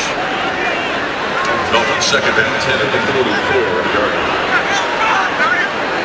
Got Thomas on one side, Darius Butler, fourth-year man from UConn, on the other in the secondary.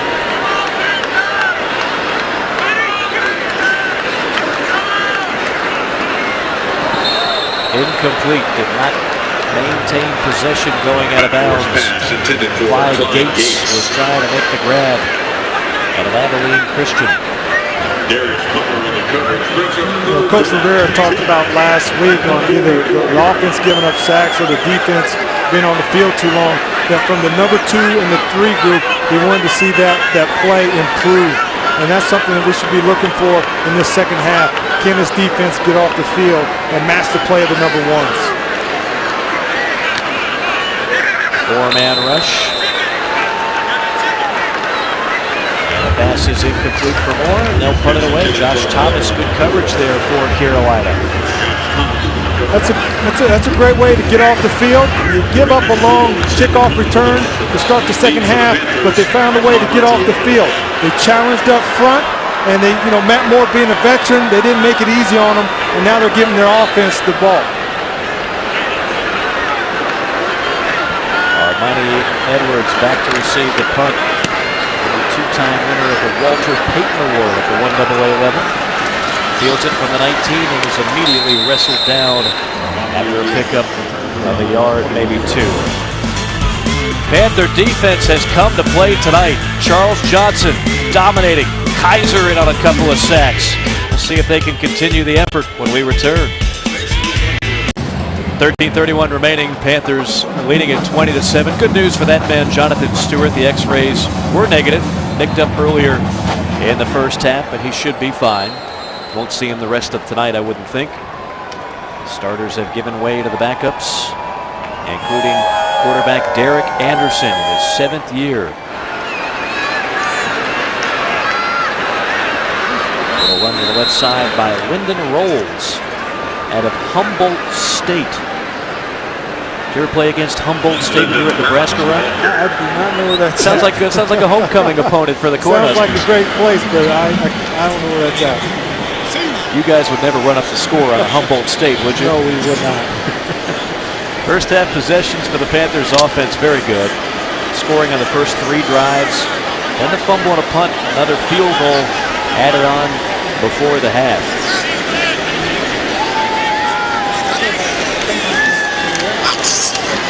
Anderson pass deflected near the line of scrimmage.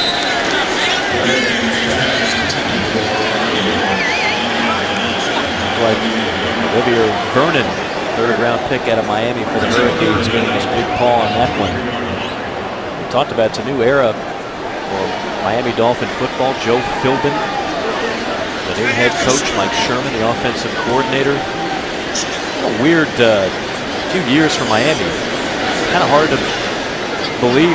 Miami was a playoff team back in 2008. They were 11-5, and if you remember, one of the things that they were so good at was that Wildcat, with Ronnie Brown and company, and then they started drafting. They kind of went Wildcat crazy. They started drafting guys specifically for the Wildcat. And it didn't work out real well. Timeout on the field. We'll take it with them. 20-7 our score. Back after a word from your local Panthers station. Second half action underway, and this has got to be tough. You have to call a timeout because your offensive lineman, Gary Williams, can't get his shoe on, Ruck. That looks like a tire. That's a big foot. But first they should probably just untie it. That might help a little bit. Yeah, you can't cut corners when you're putting on a shoe. Meanwhile, a third down and long, facing Derek Anderson and company. And throws it complete. That'll move the chains. Gary Barnidge, 16 yards on the hookup. When you watch Barnes' route, he just gives a little outside nod and then works the inside of that linebacker and makes a diving catch. The thing about these tight ends is that they can block. They're good blockers. But then when they get in the route, whether it's Olsen, Barnidge, Hartsock, they can all catch the ball. Barnidge is a guy who probably could start for a lot of teams in the NFL. Really good route runner for a tight end. Not much there for Josh Vaughn on first down. And sometimes it's hard to find a tight end that can do both. You know, sometimes it's just a guy that can block. And then sometimes it's a guy that, you know, can just take off and is good in the pass catching routes. But we've got a good stable of tight ends that can do both. And if you listen to the things that we've talked about, the receivers that are running the ball, or Cam running the ball, throwing the ball, or the running backs running the ball, or catching the ball, you got a lot of versatility in a lot of position, and tight end is one of them.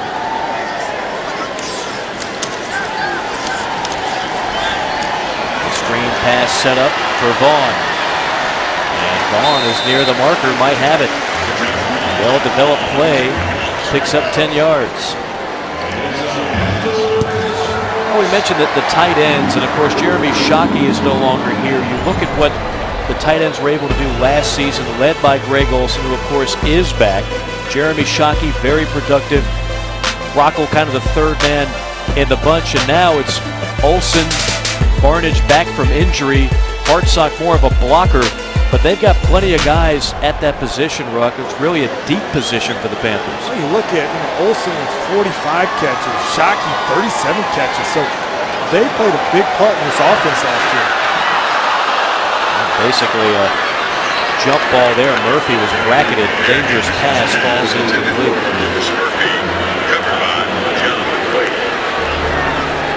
It's a battle. It's always going to be a battle. It's a physical game.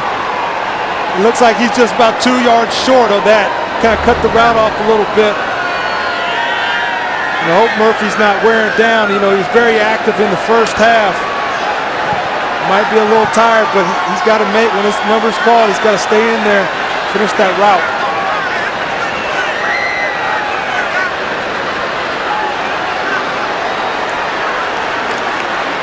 To the ground. And not much there for Rolls.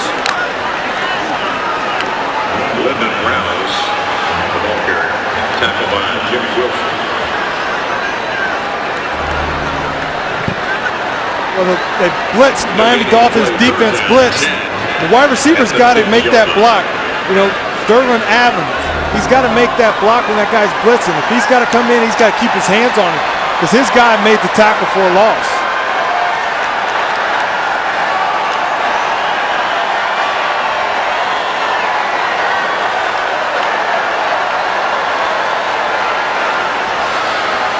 With time, incomplete. And the Panthers are punted away.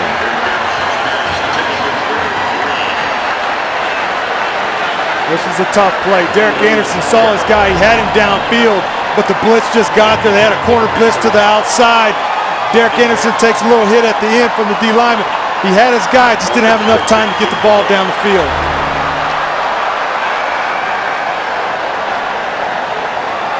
Now Nick Harris, the former Jacksonville Jaguar. Very good at pinning opponents inside the 20, and that's what he'll do here. Thigpen has to make the fair catch after a 40-yard punt, and the Dolphins will take over when we return. Panthers offense, 2 8-play drives, one resulting in a field goal, another one with a touchdown.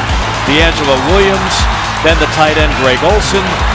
How about a little bit more of number 34 in the open field? That led to the long field goal by one of the guys battling for that spot in Medlock. Then on the second drive, Cam Newton started to catch fire. First to LaFell, another completion, and then Jonathan Stewart leaping into the end zone for the first touchdown. D'Angelo Williams would later add another touchdown for the Panthers, and a late field goal would account for all 20 points. Really, everything you could ask for, Mike Rucker, out of that first half offensively. Well, really both sides of the ball. That's what the coaches wanted to see, was the intensity. The offensive line, I thought, did a great job in making holes for the running back, and then pass protection and protecting Cam Newton. I thought that they did a great job in moving the ball and sustaining drives.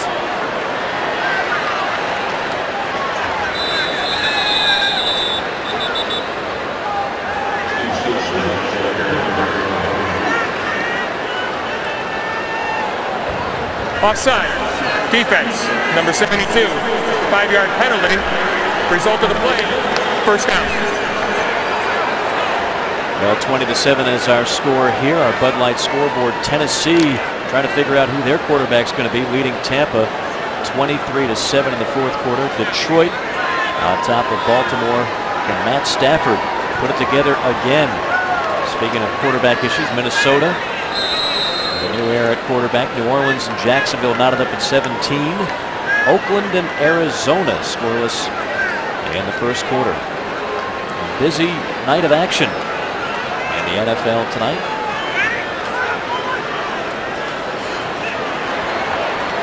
Penalty flags on the field after a pickup of 12. That was Charles Clay, the tight end.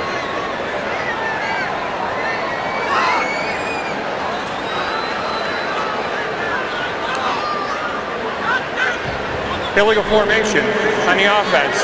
The tackle was not covered. 5-yard penalty. Repeat first down. Well, this telecast is copyrighted by the National Football League and the Carolina Panthers for the private use of our audience. Any other use of this telecast or of any pictures, descriptions, or accounts of the game without the consent of the NFL and the Panthers is prohibited. You could hear Matt Moore yelling in disgust at that penalty. Wants the Dolphins to clean things up. They have been dominated by this Panthers defense tonight. Down to the field with Pete Yannity standing by. Mike, we're seeing Jason Phillips, fourth-year player, getting a lot of work in the middle at linebacker here in the third quarter. Interesting story. He comes out of a program at TCU, which has been one of the better defenses in the nation over the past 10 years. And he was an example of what they do there. He was a high school quarterback and fullback. He went to TCU as a fullback, but they will often take running backs, convert them to linebacker and defensive back. He was an example of that. And when he calls home, he's got a good source. His dad was his high school coach. That never hurts. Another good hit by a Panther linebacker, Jason Williams from Western Illinois, with a stop there. He actually had to start a few games for one Thomas Davis last year. When you get a lot of pressure, the offense usually will try a screen to slow you up. This didn't work very good for the Miami Dolphins. Williams there to snip that one out all the way.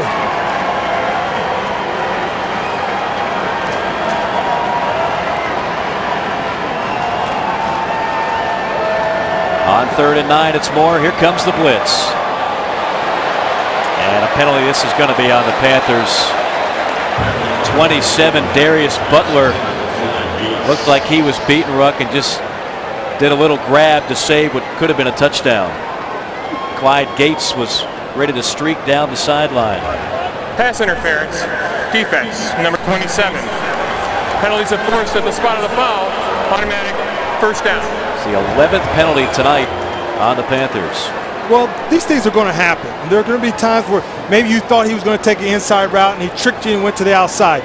Sometimes it's okay to go ahead and grab him, take the pass interference, but don't get beat deep. Now, you don't want to live on that philosophy, but in this situation, better to have the PI than the touchdown. Moore. And another penalty flag. Well, this one came 20 yards from behind the play. The intended target was B.J. Cunningham, the rookie from Michigan State, guarded by Josh Thomas.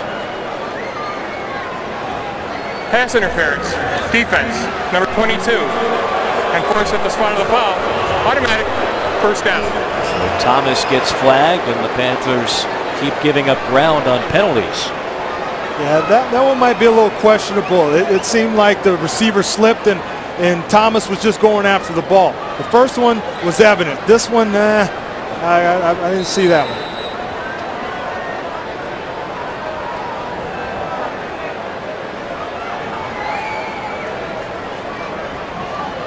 On first down, gain of about a yard from Miller. Antoine Applewhite, one of the guys in on the stop. They really like him, as well as Jason Phillips with another tackle. Well, again, these linebackers, they're filling the gaps. We talked about Jason Phillips quite a bit today, with being a backup but being thrown in here as a starter because of injuries and taking full advantage of his snaps.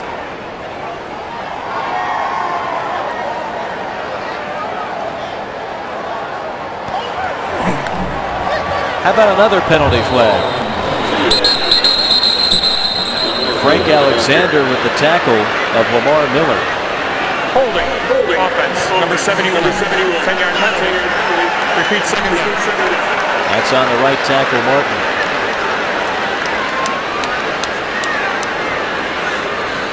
A little blood coming, trickling down the nose. Yeah, that's a tough guy. You know, when you know you're bleeding inside your face mask, you're tough. You know, I don't know how somebody's finger got in there, but he's not worried about it. He's going to go and make him another tackle. In any other walk of life, that's not a good look, but somehow in football, that's a good look. Yeah, you can get away with that in this sport. Second and extremely long. And the Dolphins get most of it right back. Complete to 34, Marcus Thigpen. And this drive has kind of been dragging on for a while. You start to get lax. Middle of the field wide open.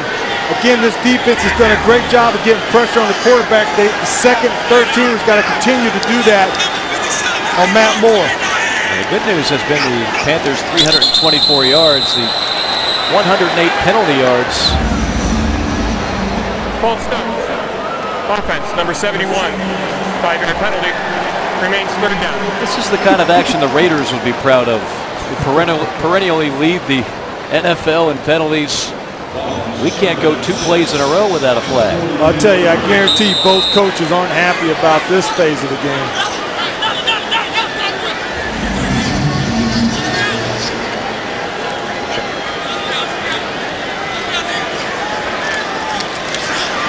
Third and 6. And that will give the Dolphins the first down. Pass complete to 81, Chris Hogan. 10 yards on the hookup. The Dolphins continue the drive. Well, the defense, the front four, trying to get pressure and collapse that pocket. You know, you got to get pressure on a guy like Matt Moore. He's not a rookie. You know, he's been around a while. He's had a great year last year with the offense down there in Miami. So you're not playing against a rookie. So he knows where to take the ball. So the best way to get to him, you got to get to the quarterback. Moore running for his life. And a great job of pursuit by Jordan Senn. I think Moore kept thinking he was going to be able to outrun him, but Jordan Senn was all over him. See 57 White, Jordan Senn coming up, making something that he doesn't bite on the bootleg, and he's got the speed to walk Matt Moore down. I don't know what Matt was thinking he was going to outrun him to the edge. But that's what you have to do to a quarterback like Matt Moore. You got to get pressure on him. Second down, in and out of the hands of an open target for the Dolphins. That was 84, Michael Agnew. This game is hard enough as a contact sport, but you got to get your hands on the tight end as they're just running down the middle of the field. That's something that's football 101. It's hard enough. just can't let him just freelance down the field. They spent a high draft pick on Agnew out of Missouri, and so far he's been a little bit disappointing. The word out of Miami's camp. Moore over the middle, dangerous pass in the middle of 3 white jerseys. Trying to hit Charles Clay. That pass would have had to have been perfect. Well, again, they see something in the middle of this Panther defense that they're going after.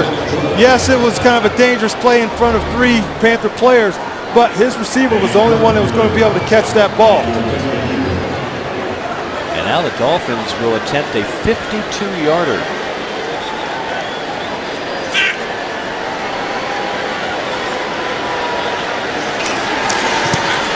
Kick is on the way. And it is good with room to spare. Dan Carpenter unloads. One of the longer field goals we've seen here in the preseason. 10-point game with 5:22 to play. From Bank of America Stadium, third quarter action. The Panthers on top. Let's check in now with our Krispy Kreme sweet tweets as they keep rolling in. Prediction: Kuechly follows Cam and wins Rookie of the Year. Well, that would be nice. Pretty hard for a defensive guy to do it, but it's not unprecedented. Enjoying the game. We have a very talented bench. So many good players with talent. It's going to be a great year. And hope to see my former teammate Rico Wallace get some looks. This ball will roll right through the end zone, and the Panthers will have it first and 10 from the 20. We'll see Jimmy Clausen when we come back after a word from your local Panthers station. Focuses in on this guy, big number 95, Charles Johnson. What a night he's had so far. Couple of tackles, a sack, but just plain disruptive throughout the ball game when he was in there back in the opening half against these Dolphins. And here he is right here, Charles Johnson joining us. And I'll tell you, if tonight's any indication, this is going to be another one of those nice seasons. A couple of years ago, you were in double figures in sack. Last year, just below 10, but it seems like all has gone well for you in the preseason so far. Yeah, I'm just trying to get my groove back. You know, I'm just trying to work on my fundamentals, and I'm trying to work on my pass rush. You know, this is what all the preseason is about, is working on your craft, you know, and hopefully I can go into the season full speed. I would think now year 6 coming up for you. You've got an ownership role, so to speak, in that defensive line. I know Sean McDermott talked about how you've done some nice things, and he thinks you can even go to that next level. Yeah, I mean, he's right. You know, I'm always trying to pick my game up, and they're always trying to make me raise my game, and I'm going to try to take my game to the next level this year. Tell me something you might have worked on or thought about as you were training in the off-season that maybe can add an extra sack or an extra tackle along the way. I really worked on just trying to be in conditioning, because I mean, there was some plays where I didn't want to. I mean, I couldn't go, and I had to come off the field. But I want to be consistent on third down. If they even make me come out the plays, come out maybe like on first and down, the second series. So I want to be fresh on third downs and be effective every time we get on the field on third down. You know, seeing you in action, I mean, I see a guy, the motor is running. Let's face it now, you've been around the block now in the NFL. I mean, you've got the wisdom of a veteran, but you really got to tell yourself to stay motivated. It looks like you're doing just that. Yeah, I mean, you do. You know, I'm always motivated, you know what I'm saying? Because you always have somebody come fill your spot. So anytime trying to compete, you know, they're going to make you compete. So I love the competition out here. I love to work hard, and I'm just trying to get better each and every day. And hopefully the season, I can be blessed and have a great season. Now I got a bulletin for you. Your performance tonight led to you being knighted. Mike Rucker in the booth calling you King Charles. How do you like that? Hey, if Mike Rucker can name me, then I'm good with that. That's the big homie. You know, I learned a lot from Mike, and it's all good with me. That's kind of the elder statesman now giving the royalty name, the royalty title to a guy who's done a nice job following in his footsteps in that very slot that Mike did such a great job in. Well, Charles, Defense. you've done a fine job yourself here as the defensive end with the Panthers. Year number 6 upcoming for you. Good luck in the season. Thank you. I appreciate it. Hey, Mama. Bye-bye. All right, thank you very much, Pete. Ruck, if my hearing is correct, I think you just said you were elderly. Is that right? Well, you've really gotten old over the last couple of years. What's happened? Well, they do, when I come in there, they do call me the old head. And it seems like yesterday, but I mean, it's been 5 years, and you pass the baton just like it was given to me by Reggie White and Chuck Smith and Sean Gilbert and Kevin Green. So I'm happy to pass the baton to a guy like him. Mike Morgan alongside Pops Rucker here in the booth tonight. Speaking of Mike Rucker, back in his youth, many moons ago, Mike Rucker was a force defensively. These are the Carolina Panthers that have made it their way to the 10-sack club. Peppers did it 5 times, Rucker 3 times, 02, 03, 04. Charles Johnson trying to rack up another double-digit sack season, which he had in 2010. Of course, missed it by just a half a sack last year. And obviously, he's become the stalwart of that line. Charles Johnson has to play big in order for this line to be as good as it can be. Well, I think that he listened to what Coach was asking of him. He raised this game tonight where he impacted plays. Whether, he was knocking the ball down or making the tackles for a loss or getting the sack. And that's what they're looking for. That's what that defensive line needs. And he is a leader of this defense and a game changer. Meanwhile, Jimmy Clausen trying to have something good happen here. They got the benefit of a pass interference call on a play to Armani Edwards earlier in the drive. Jimmy Clausen, you just felt for him last year. Nothing could go right for this offense when he was in the game. Granted, he was playing with the backups, but to put it bluntly, he did not look very sharp, and you'd like to see Jimmy Clausen have something good happen here. I think he needs a good, solid drive where, maybe he dink and dunks and just gets the ball and gets some completions, hand the ball off, get a couple of chunk yards from the running game, but just have like an 8-play drive that ends in some points on the board so he can get his confidence going.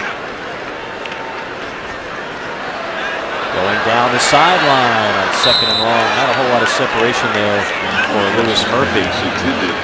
Lewis Murphy's getting plenty of reps. This is the 2nd consecutive game we've seen Murphy playing deep into the game, trying to get on track and learn this offense as we look at the Bud Light scoreboard. Tennessee now out to a 23-point lead over Tampa in the 4th quarter.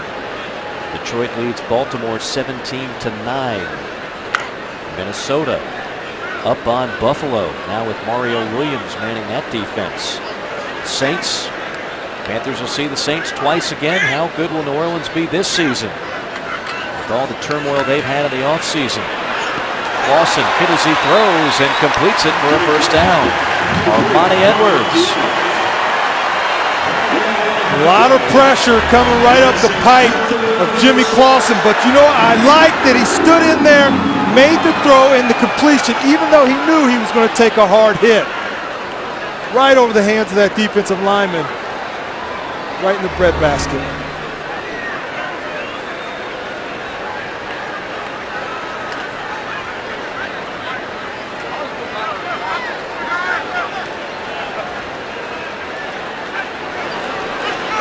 Rolls the deep back on 1st and 10.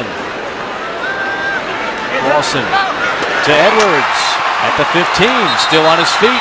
And they'll say he stepped out of bounds at the 17-yard line. 12 yards and a first down. Once again, Jimmy Clausen settling down, just pitching and throwing the ball and making the nice pass. He's got pressure, but he stays in there and he throws a nice ball to Armani Edwards. Armani steps out there, but this is also what Armani needs. He needs a couple of catches. It's all about confidence. I mean, you see guys that get down on themselves, just got to get confidence.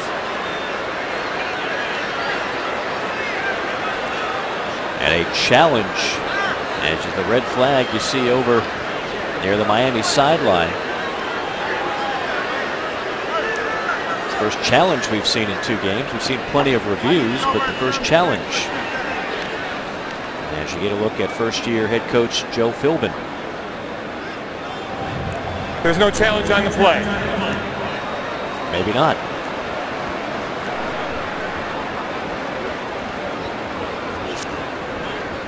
Is that an unintentional red flag toss, Mike? Well, I think the ref saw where his foot went out of bounds, and I think he marked it right. And I think Coach thought that they gave him that yardage.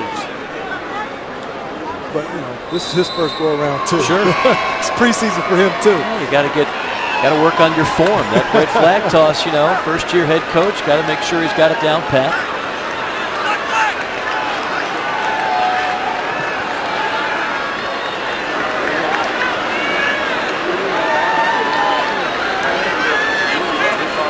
Clausen barking out the signals at the line. Nifty looking run. And a penalty flag on the field. Rolls. Scoops out. Holding. Offense. Number 62. 10-yard penalty. Repeat first down. That is Jeff Byers, one of the backup offensive linemen. I know the offensive line coach, John Masco, is going to be very upset, giving up these big plays with holding calls. Panthers tonight in the red zone as we look at the CPI Security Systems red zone stats. 2 times in, 2 touchdowns. Can't do better than 100%. I think most coaches would really like that. Yes. Hard to complain about those numbers.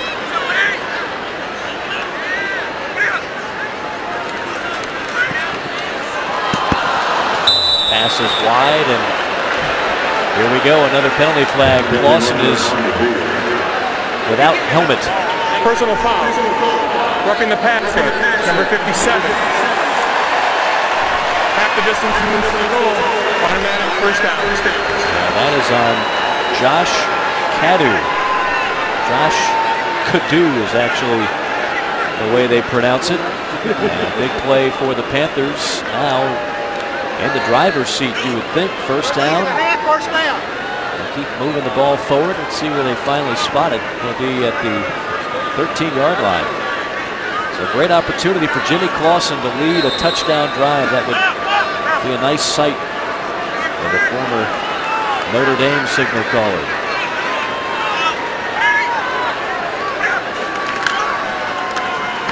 Handoff. And nothing doing.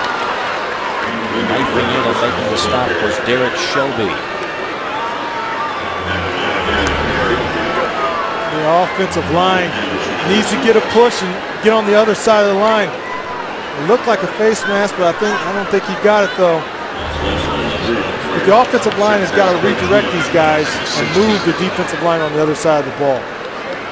And that will bring us to the end of the third quarter. 15 more minutes of action here in Charlotte. The Panthers knocking on the door, leading it 20-10.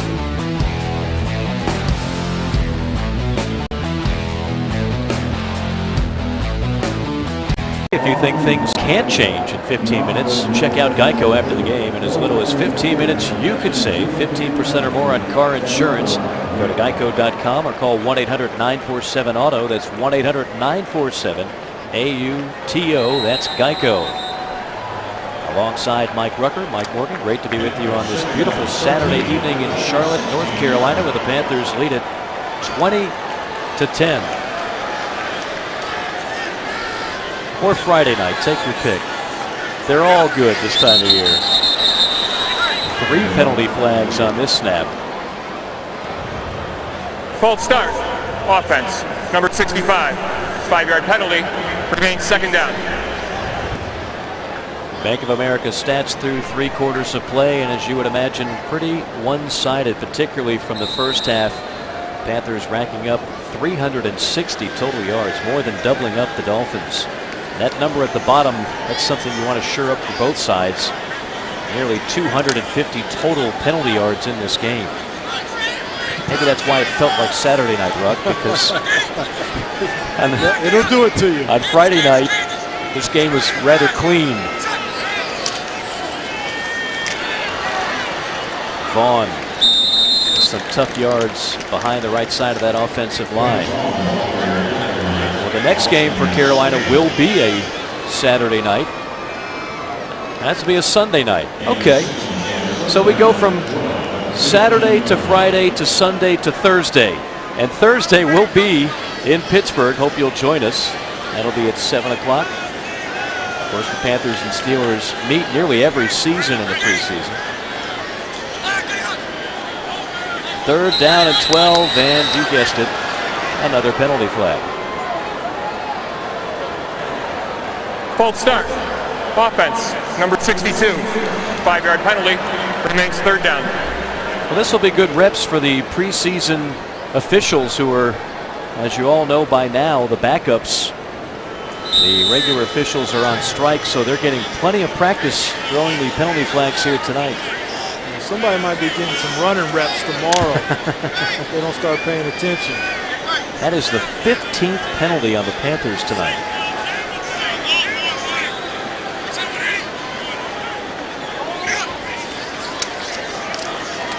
Four in the pattern. Clausen goes down. Derek Shelby. The Panthers had some opportunities on some penalties, getting inside the red zone, getting pushed back out. You hate to see that this drive was lost on a sack. The offensive line, a couple penalties, but this is more of a coverage sack. Clausen had to hold the ball for a little bit. No one was open downfield. First sack for the Dolphins on the night. Now Medlock from 43. Boy, he's got a good-looking leg. I tell you what, it's a heck of a battle between Maury and Medlock. I don't know who's going to win the job, but they both have earned it. It really is. It's going to be tough. It's going to probably come down to the fourth preseason game. 23, I like it. Can Josh Norman lock up the starting cornerback spot with a big game tonight? We're going to revisit that one in a moment. Joe Adams will be a big help to the special teams program. Happy to have him in a Panthers uniform. I think the coaching staff is as well. Another great kick, this time by Maury. But to go back to Norman, we didn't see a whole lot of him tonight, Ruck. He's been banged up a little bit in camp, but all we can go on is what we see in practice and what we hear from the coaches, and they like him a lot. They really like him. And I think, the other day in practice, he had like 4 interceptions. And that's what the coaching staff is looking for. The guys where he energized that defense. And, what they would really like is for him to be able to step up and maybe move one of their guys inside at the slot and give him some time. But he's showing himself in practice, and he's showing coaches that he can play this game.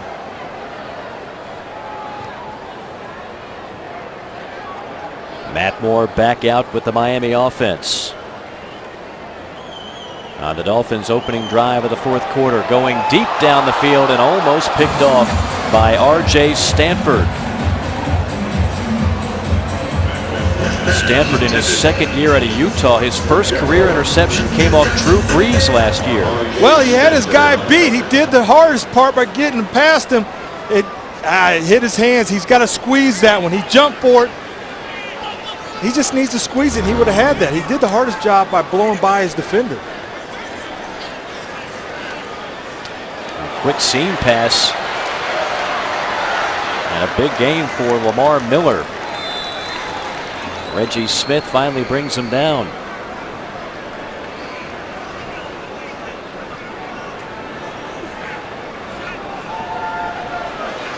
$22 yards on that gain.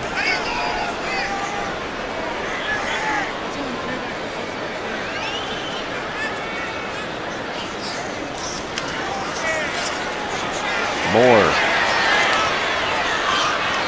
Complete.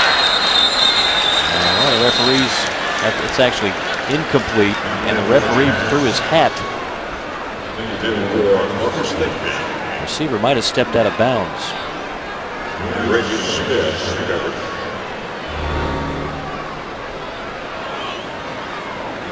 Yeah, there he is. He stepped out of bounds. Second down 10 at the 42-yard. That's why it's ruled incomplete. Reggie Smith, who spent 4 seasons with the 49ers, delivering the lick there. Now second and 10.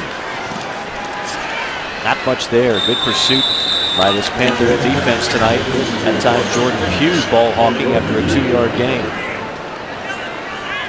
Great pressure up front. Made the quarterback throw the ball out pretty quick. Double coverage. Pugh is a teammate of Ryan Tannehill at Texas A&M, who we saw earlier tonight. Panthers really kept him in check. Moore on 3rd and 8. With time. Now flushed out. Alexander was breathing down his neck, and the pass falls incomplete. Pass intended for Lamar Miller. Pretty good rush. Initially a little bit too long, but then the guys got off blocks. You see initially Alexander getting some good pressure on the tight end. Matt Moore's got a little bit of time. They flush him out, and here's where the guys keep playing. You see Frank Alexander coming from the left side of the screen all the way to the other side of the field with the pressure.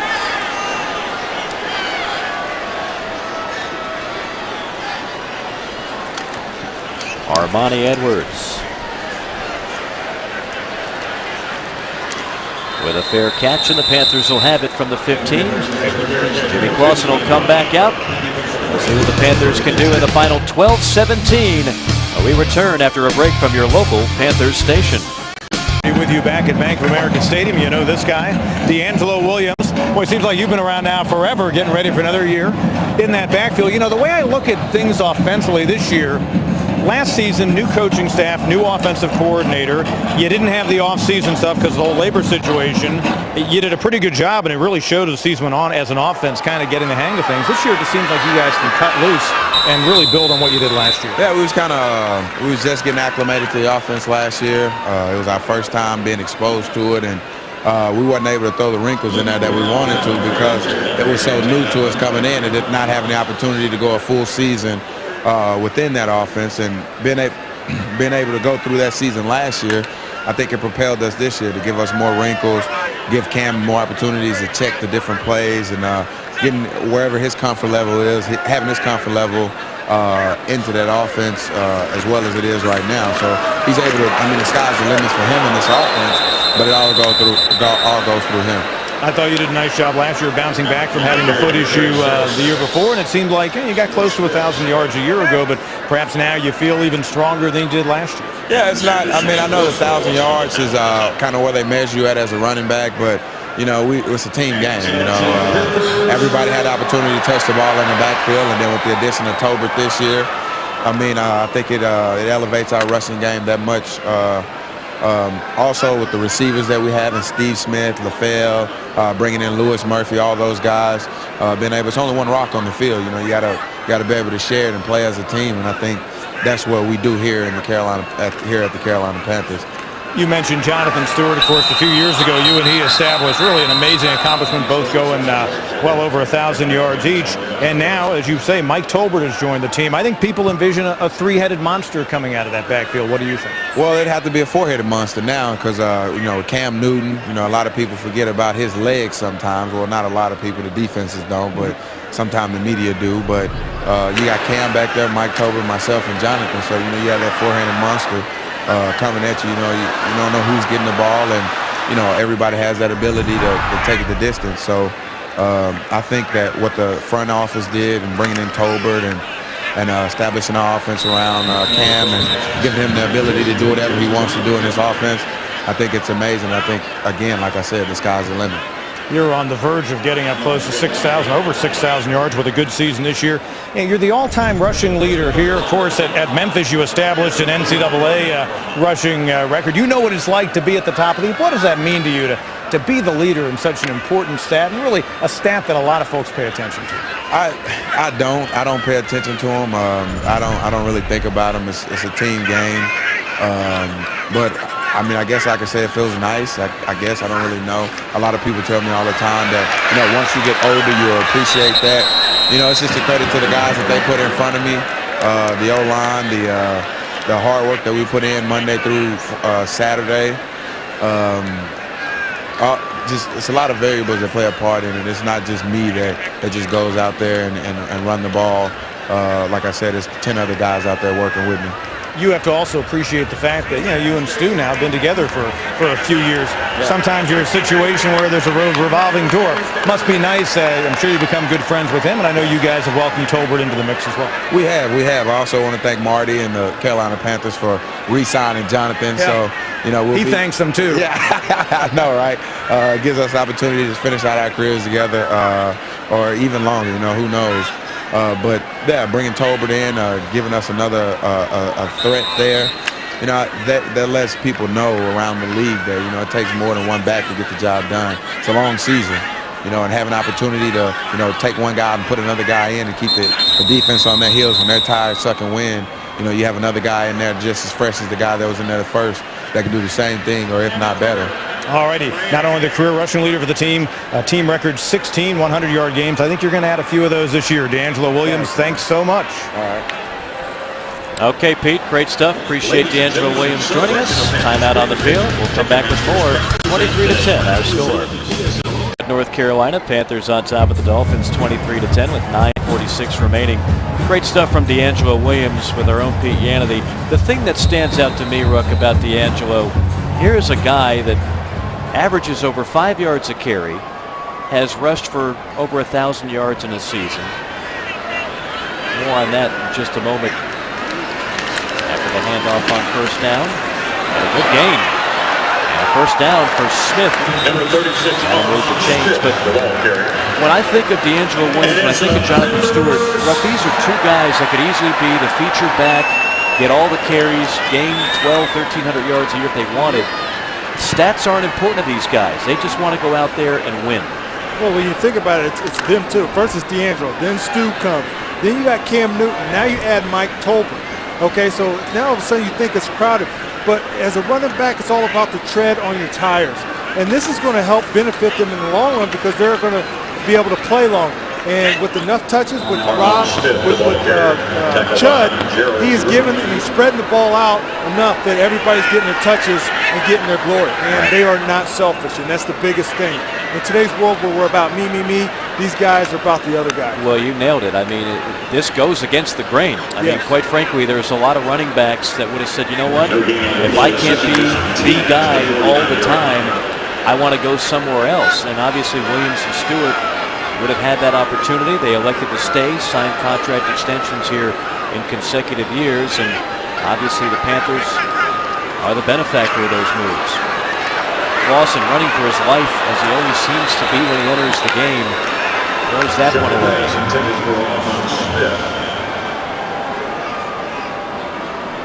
Jackie Smith applying the pressure. Yeah, the pressure, they're getting after Jimmy Clausen. This offensive line has got to hold up. You see he gets whipped right there, and Jimmy makes a good decision of trying to get the ball out of there and avoid the sack. But he's taking some hits.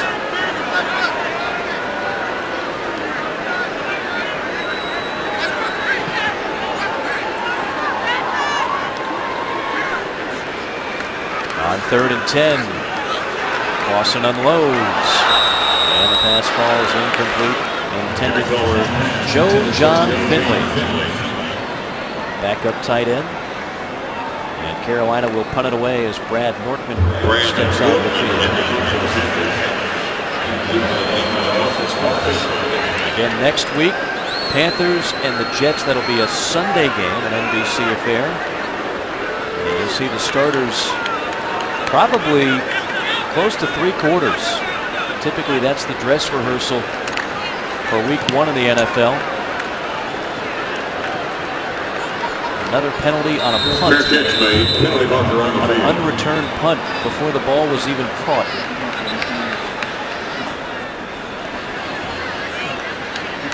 David Scott, the referee tonight, getting a lot of airtime. Ineligible man downfield on the offense, number 32. That penalty will be added to the fair catch spot, where it will be first down. Timeout. 8:08 remaining. Panthers up by 13. Dolphins football when we return. With 8:08 remaining in the game that has become just a little bit sloppy, that would have been the 26th penalty of the game. Believe it or not, Miami declined it. They want the Panthers to punt it again, so that's what we're going to do here, folks. As we take another gander at the Bud Light scoreboard, Tennessee a winner over Tampa Bay 30-7. Detroit leading Baltimore. Minnesota up on Buffalo. Jacksonville 3 points better than the Saints in the 4th quarter. And Oakland 8-7 in the 2nd. Thigpen back to receive the punt from Nortman. Circles, grabs it, and I don't think that worked out exactly the way Miami had hoped. 43-yard punt, about a couple yards on the return. If you're just joining us, Cam Newton playing most of the first half and very effective tonight. Cam came out gunning, takes a hit right there, but delivers a long pass to his tight end. And Olsen, he found a way to get the ball down the field, whether it was in the middle of the field, out routes, screens to D'Angelo Williams. They found ways to get the ball into the end zone. They sustained drives, and they had big plays. Cam Newton tonight, 8 of 11, 119 yards and a score. Derek Anderson, 7 of 15 for 107. Jimmy Clausen, 4 of 8, 29 yards, no touchdowns, no scores. But again, the focus was obviously on Cam Newton. Ron Rivera said point blank, he said, you know, this is week 2. We need to do 2 things. We need to execute, and we need to be ready for the regular season now. Not a week from now, not 2 weeks from now.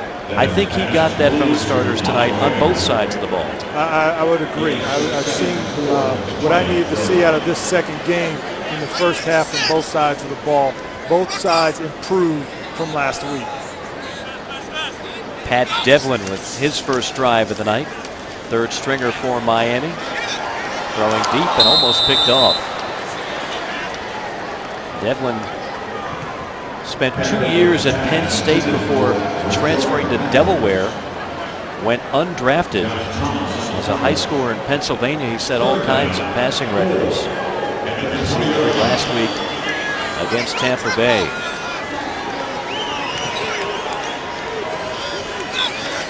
Third and 4. A squat route caught at the 25 by Fuller. You see the Dolphins using kind of like what you used to see in Indianapolis, kind of a hurry-up type offense, get them up to the line, and then kind of do their checks at the line. This kind of keeps the defense on their heels a little bit.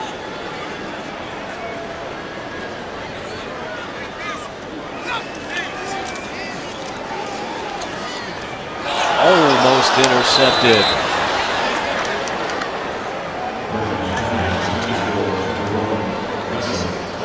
That was 42. Keon Wilson, backup linebacker. You know, great pressure on the quarterback. Off the tips, almost intercepted by the Panthers defense. They've been getting pressure pretty good all day today.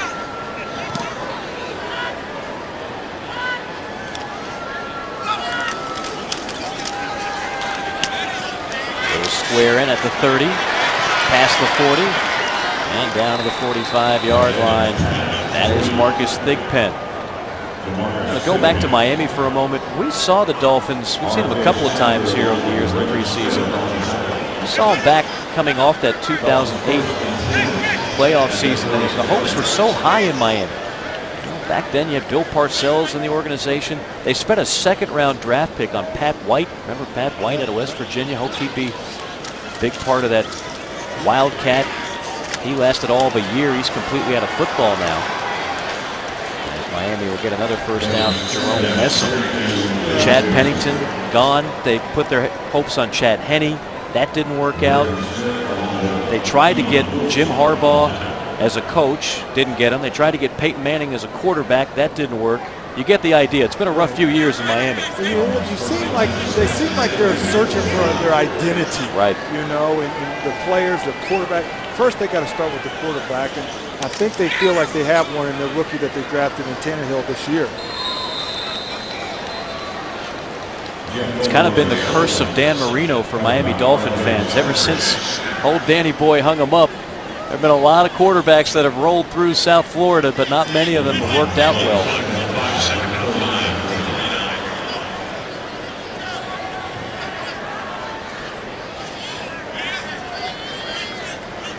This will be a second down and 5.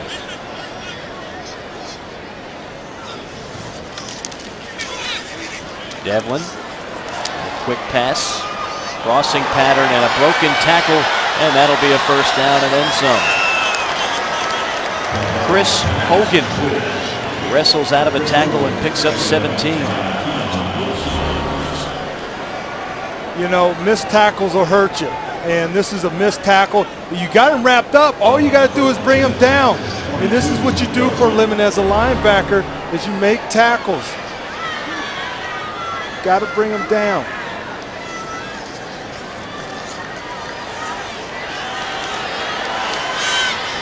Good gain on first down for Clyde Gates, one of the reserve wide receivers. Miami marching down the field here on the no-huddle offense.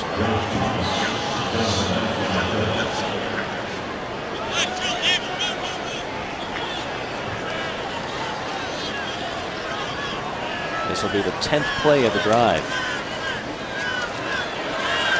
Some more broken tackles as Lamar Miller bangs his way to the 7.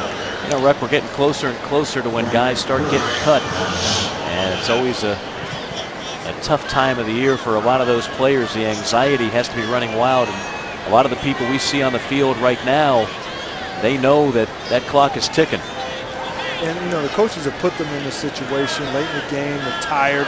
They're looking for the guys that can respond to the mental and physical fatigue. Pass out the flat. Lamar Miller, the 4th down pick out of the University of Miami, brought down by R.J. Stanford. When you see guys starting to miss tackles and mental errors and a lot of the penalties, a lot of times that goes back to just mentally being fatigued. And this is a mental game. I always say it's 90%. It's 90% mental, 10% physical.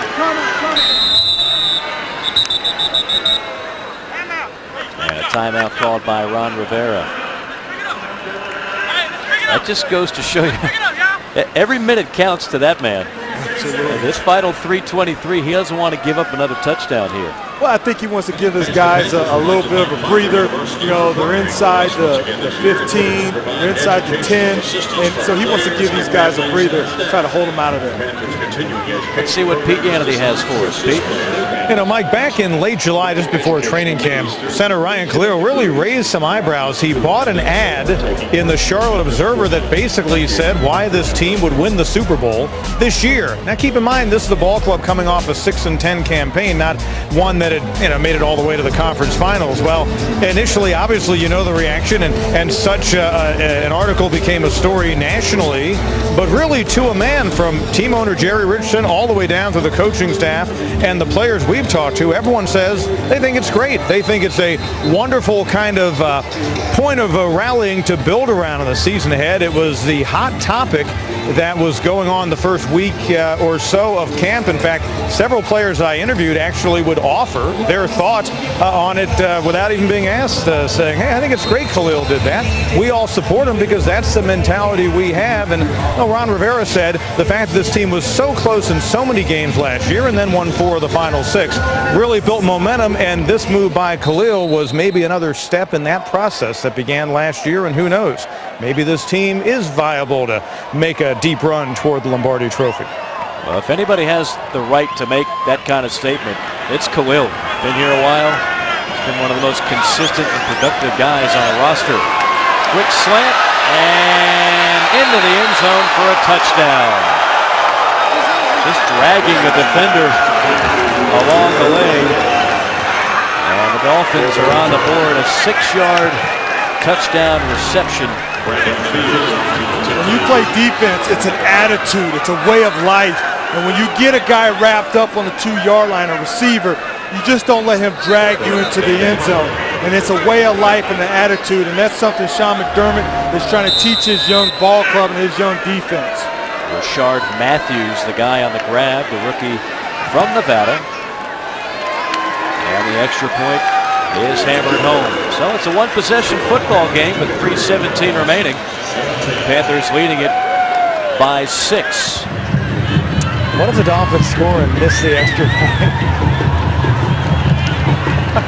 While we have a moment, let's check in with some of our Krispy Kreme sweet tweets tonight. From Thompson TK85, there weren't this many flags at the Olympics. Nicely done. Steven says Charles Johnson was the MVP in my mind in the first half, put great pressure on the quarterback and contained the outside. He certainly played extremely well tonight. Do you think Armani Edwards is the receiver with the most to prove this preseason? I would say so, Ruck. I would think so, just because of where his position is, his background.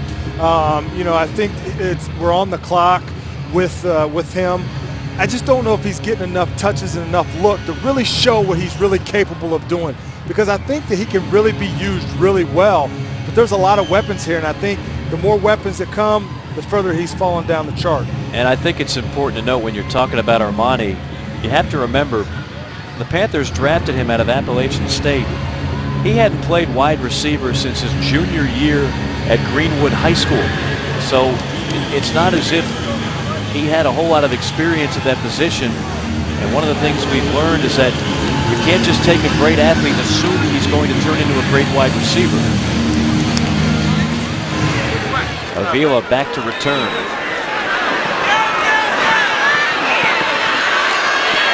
And cut down inside the 10. Our Subway foot-long play of the game, courtesy of that man, number 95, Charles Johnson.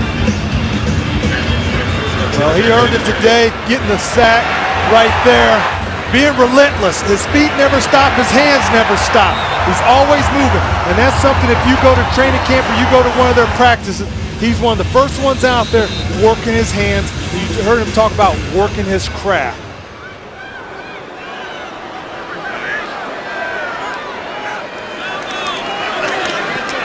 Lawson hands it off to Smith.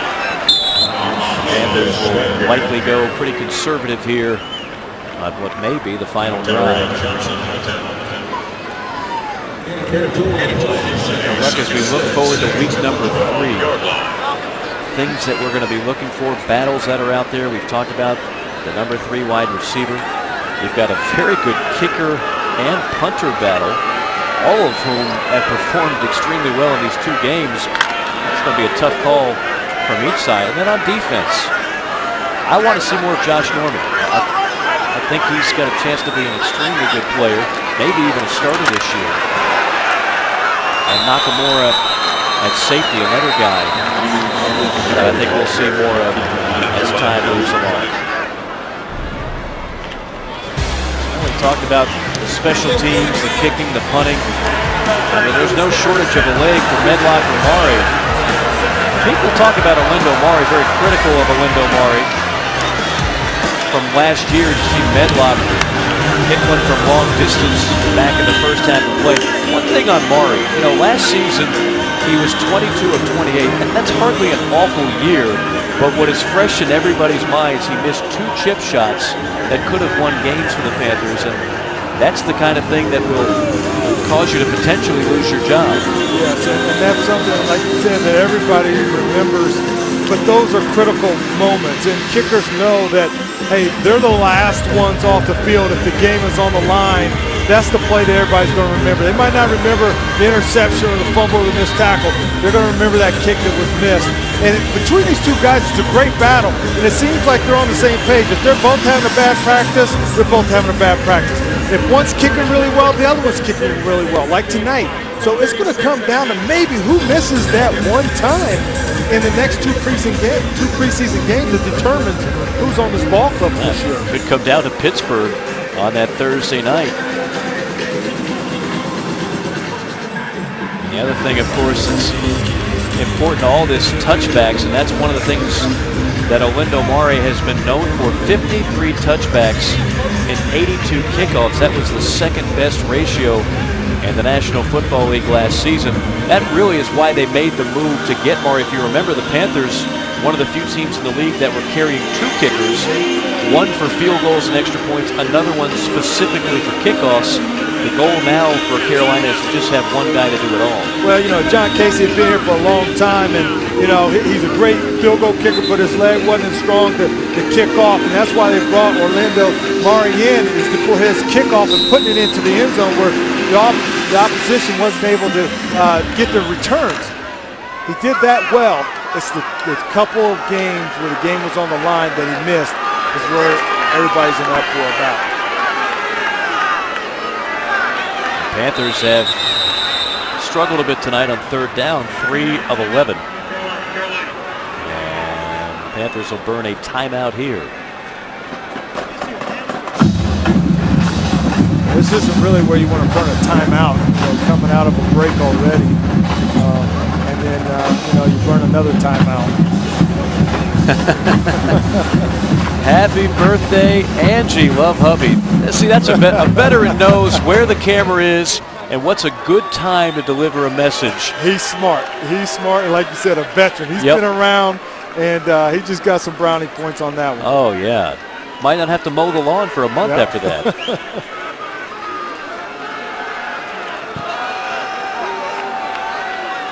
Lawson back in the huddle.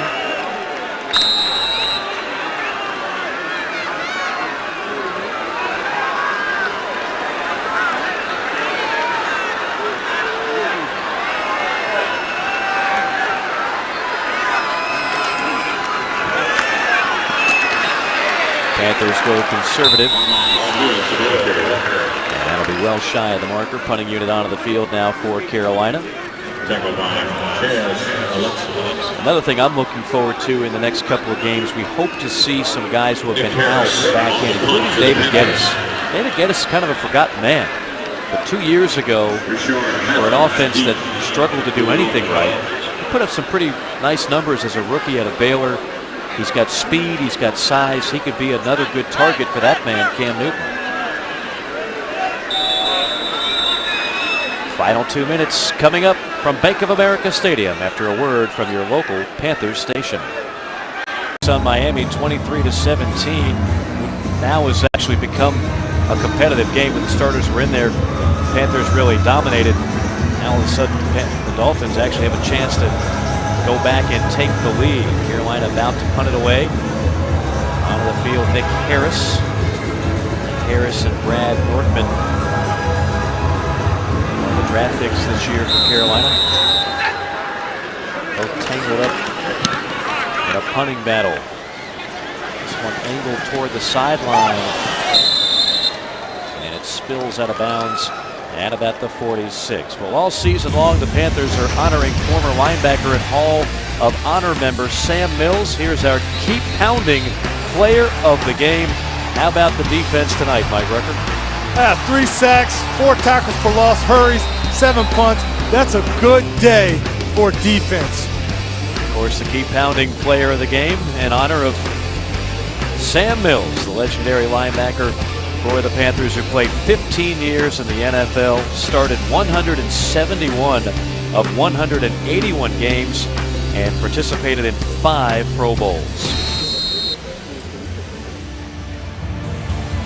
Yeah, Sam Mills, I was able to be around him when he was coaching, and those stats actually look kind of his stats that he would have in the game himself. And that's Sam Mills right there, who helps the D-line for the last few years.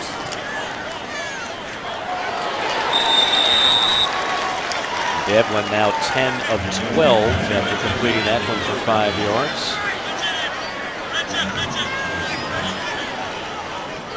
We'll have more on Sam Mills and the keep pounding mantra this season in our final telecast. It'll be on Thursday night in Pittsburgh. Reggie Smith with a big lick for Carolina. Called his name a lot tonight. 31, Reggie Smith. He's been in the action. Receiver makes the catch, but you know what? You got to make him pay for it. And that's exactly what he did.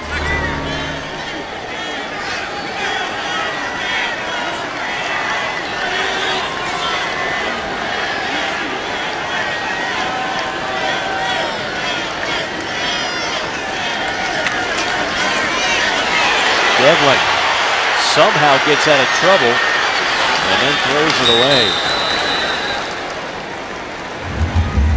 Ryan Van Bergen was breathing down his neck. Did a Fran Tarkenton-like move on him. Add another hurry to the stats right there.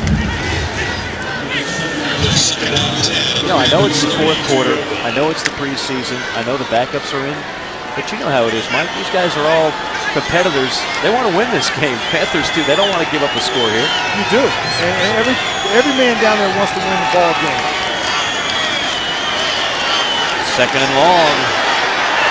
Incomplete. R.J. Stanford on the coverage. Miami trying to hit Chris Hogan down the sideline. Well, Miami, they're trying to find a way to score and maybe try to win this ball game, steal one. But this defense is holding strong and holding them out of the end zone. They're competing. The corners are competing. Guys are tired. They're mentally tired. They know that they got a minute and 12 seconds left in this game. They want to finish it strong. You would think it's 2-down territory here. It's 3rd and 10. I can't imagine Miami would line up a field goal.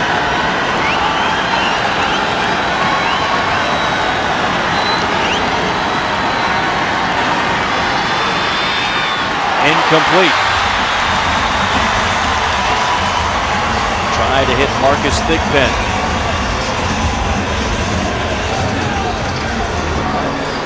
Once again, good pressure from the defensive line.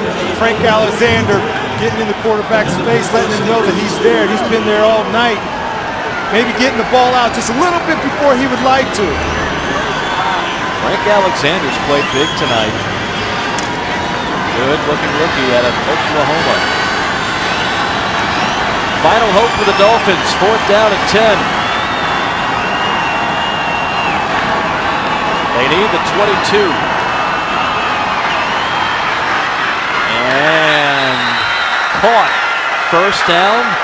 Game not over yet. Miami has no timeouts.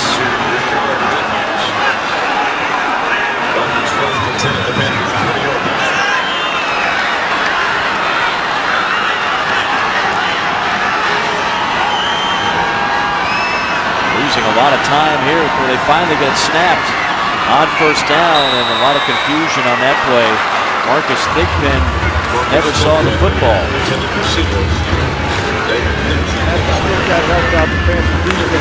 Here's the last completion right here.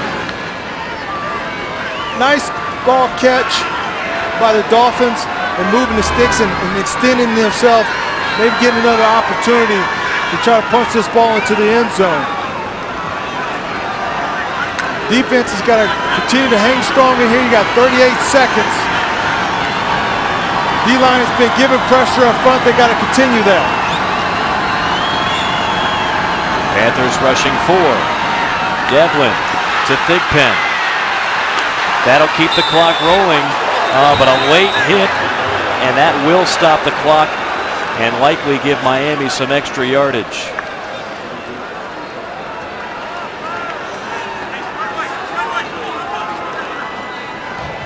Personal foul on a defense, number 42, late hit, and forced that distance to the goal line. Automatic 1st down. Keon Wilson. And see, this is something that you don't need. You, as a defense, you did exactly what you're supposed to do in this situation. Keep the receiver in bounds, get him down so the clock continues to run. Then you get a late hit, the clock stops, they get a 1st down, and they get closer to the goal line. 17th penalty of the night.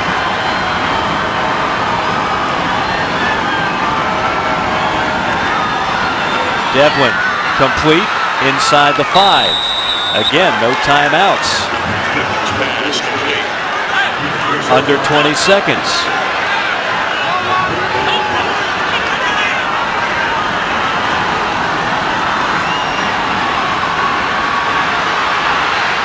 Looking end zone. Intercepted! R.J. Stanford puts an end to this one, and the Panthers will have the win.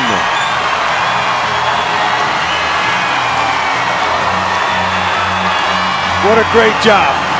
Coach always says, you bend, but you don't break. And that's what this defense did. They bent a little bit. They tried to help out the Dolphin offense, but they didn't break. And R.J. Stafford seals the deal with the interception in the end zone. Great pressure by the D-line and forcing the quarterback, Devlin, out of the pocket, keeping the pressure on him. Nice way to end the game. Panthers can celebrate a victory. Carolina now 1-1 on the preseason, with the Jets straight ahead on a Sunday night.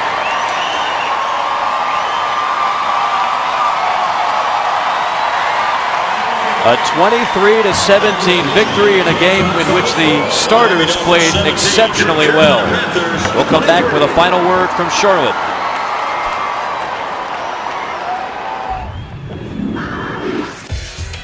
Carolina Panthers football is being brought to you by Pepsi. No matter where you're from, welcome home. Pepsi, born in the Carolinas. By Panthers Checking, only from Bank of America. By Bojangles, your official tailgating headquarters of the Carolina Panthers. It's Bo time.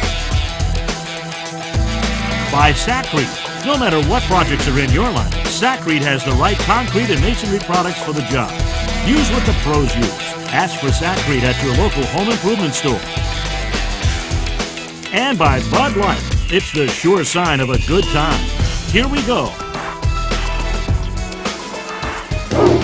23-17, your final score from Bank of America Stadium. The Panthers now 1-1. Getting ready for the Jets, and a reminder, we'll see you again on August the 30th, a Thursday night, 7 o'clock Eastern Time, when the Panthers take on the Steelers in Pittsburgh. That'll do it for us. For Mike Wicker, Pete Yannity, our producer Rob Reichley, and our director Johnny Tyus, Mike Morgan saying so long from Charlotte. We'll see you next time.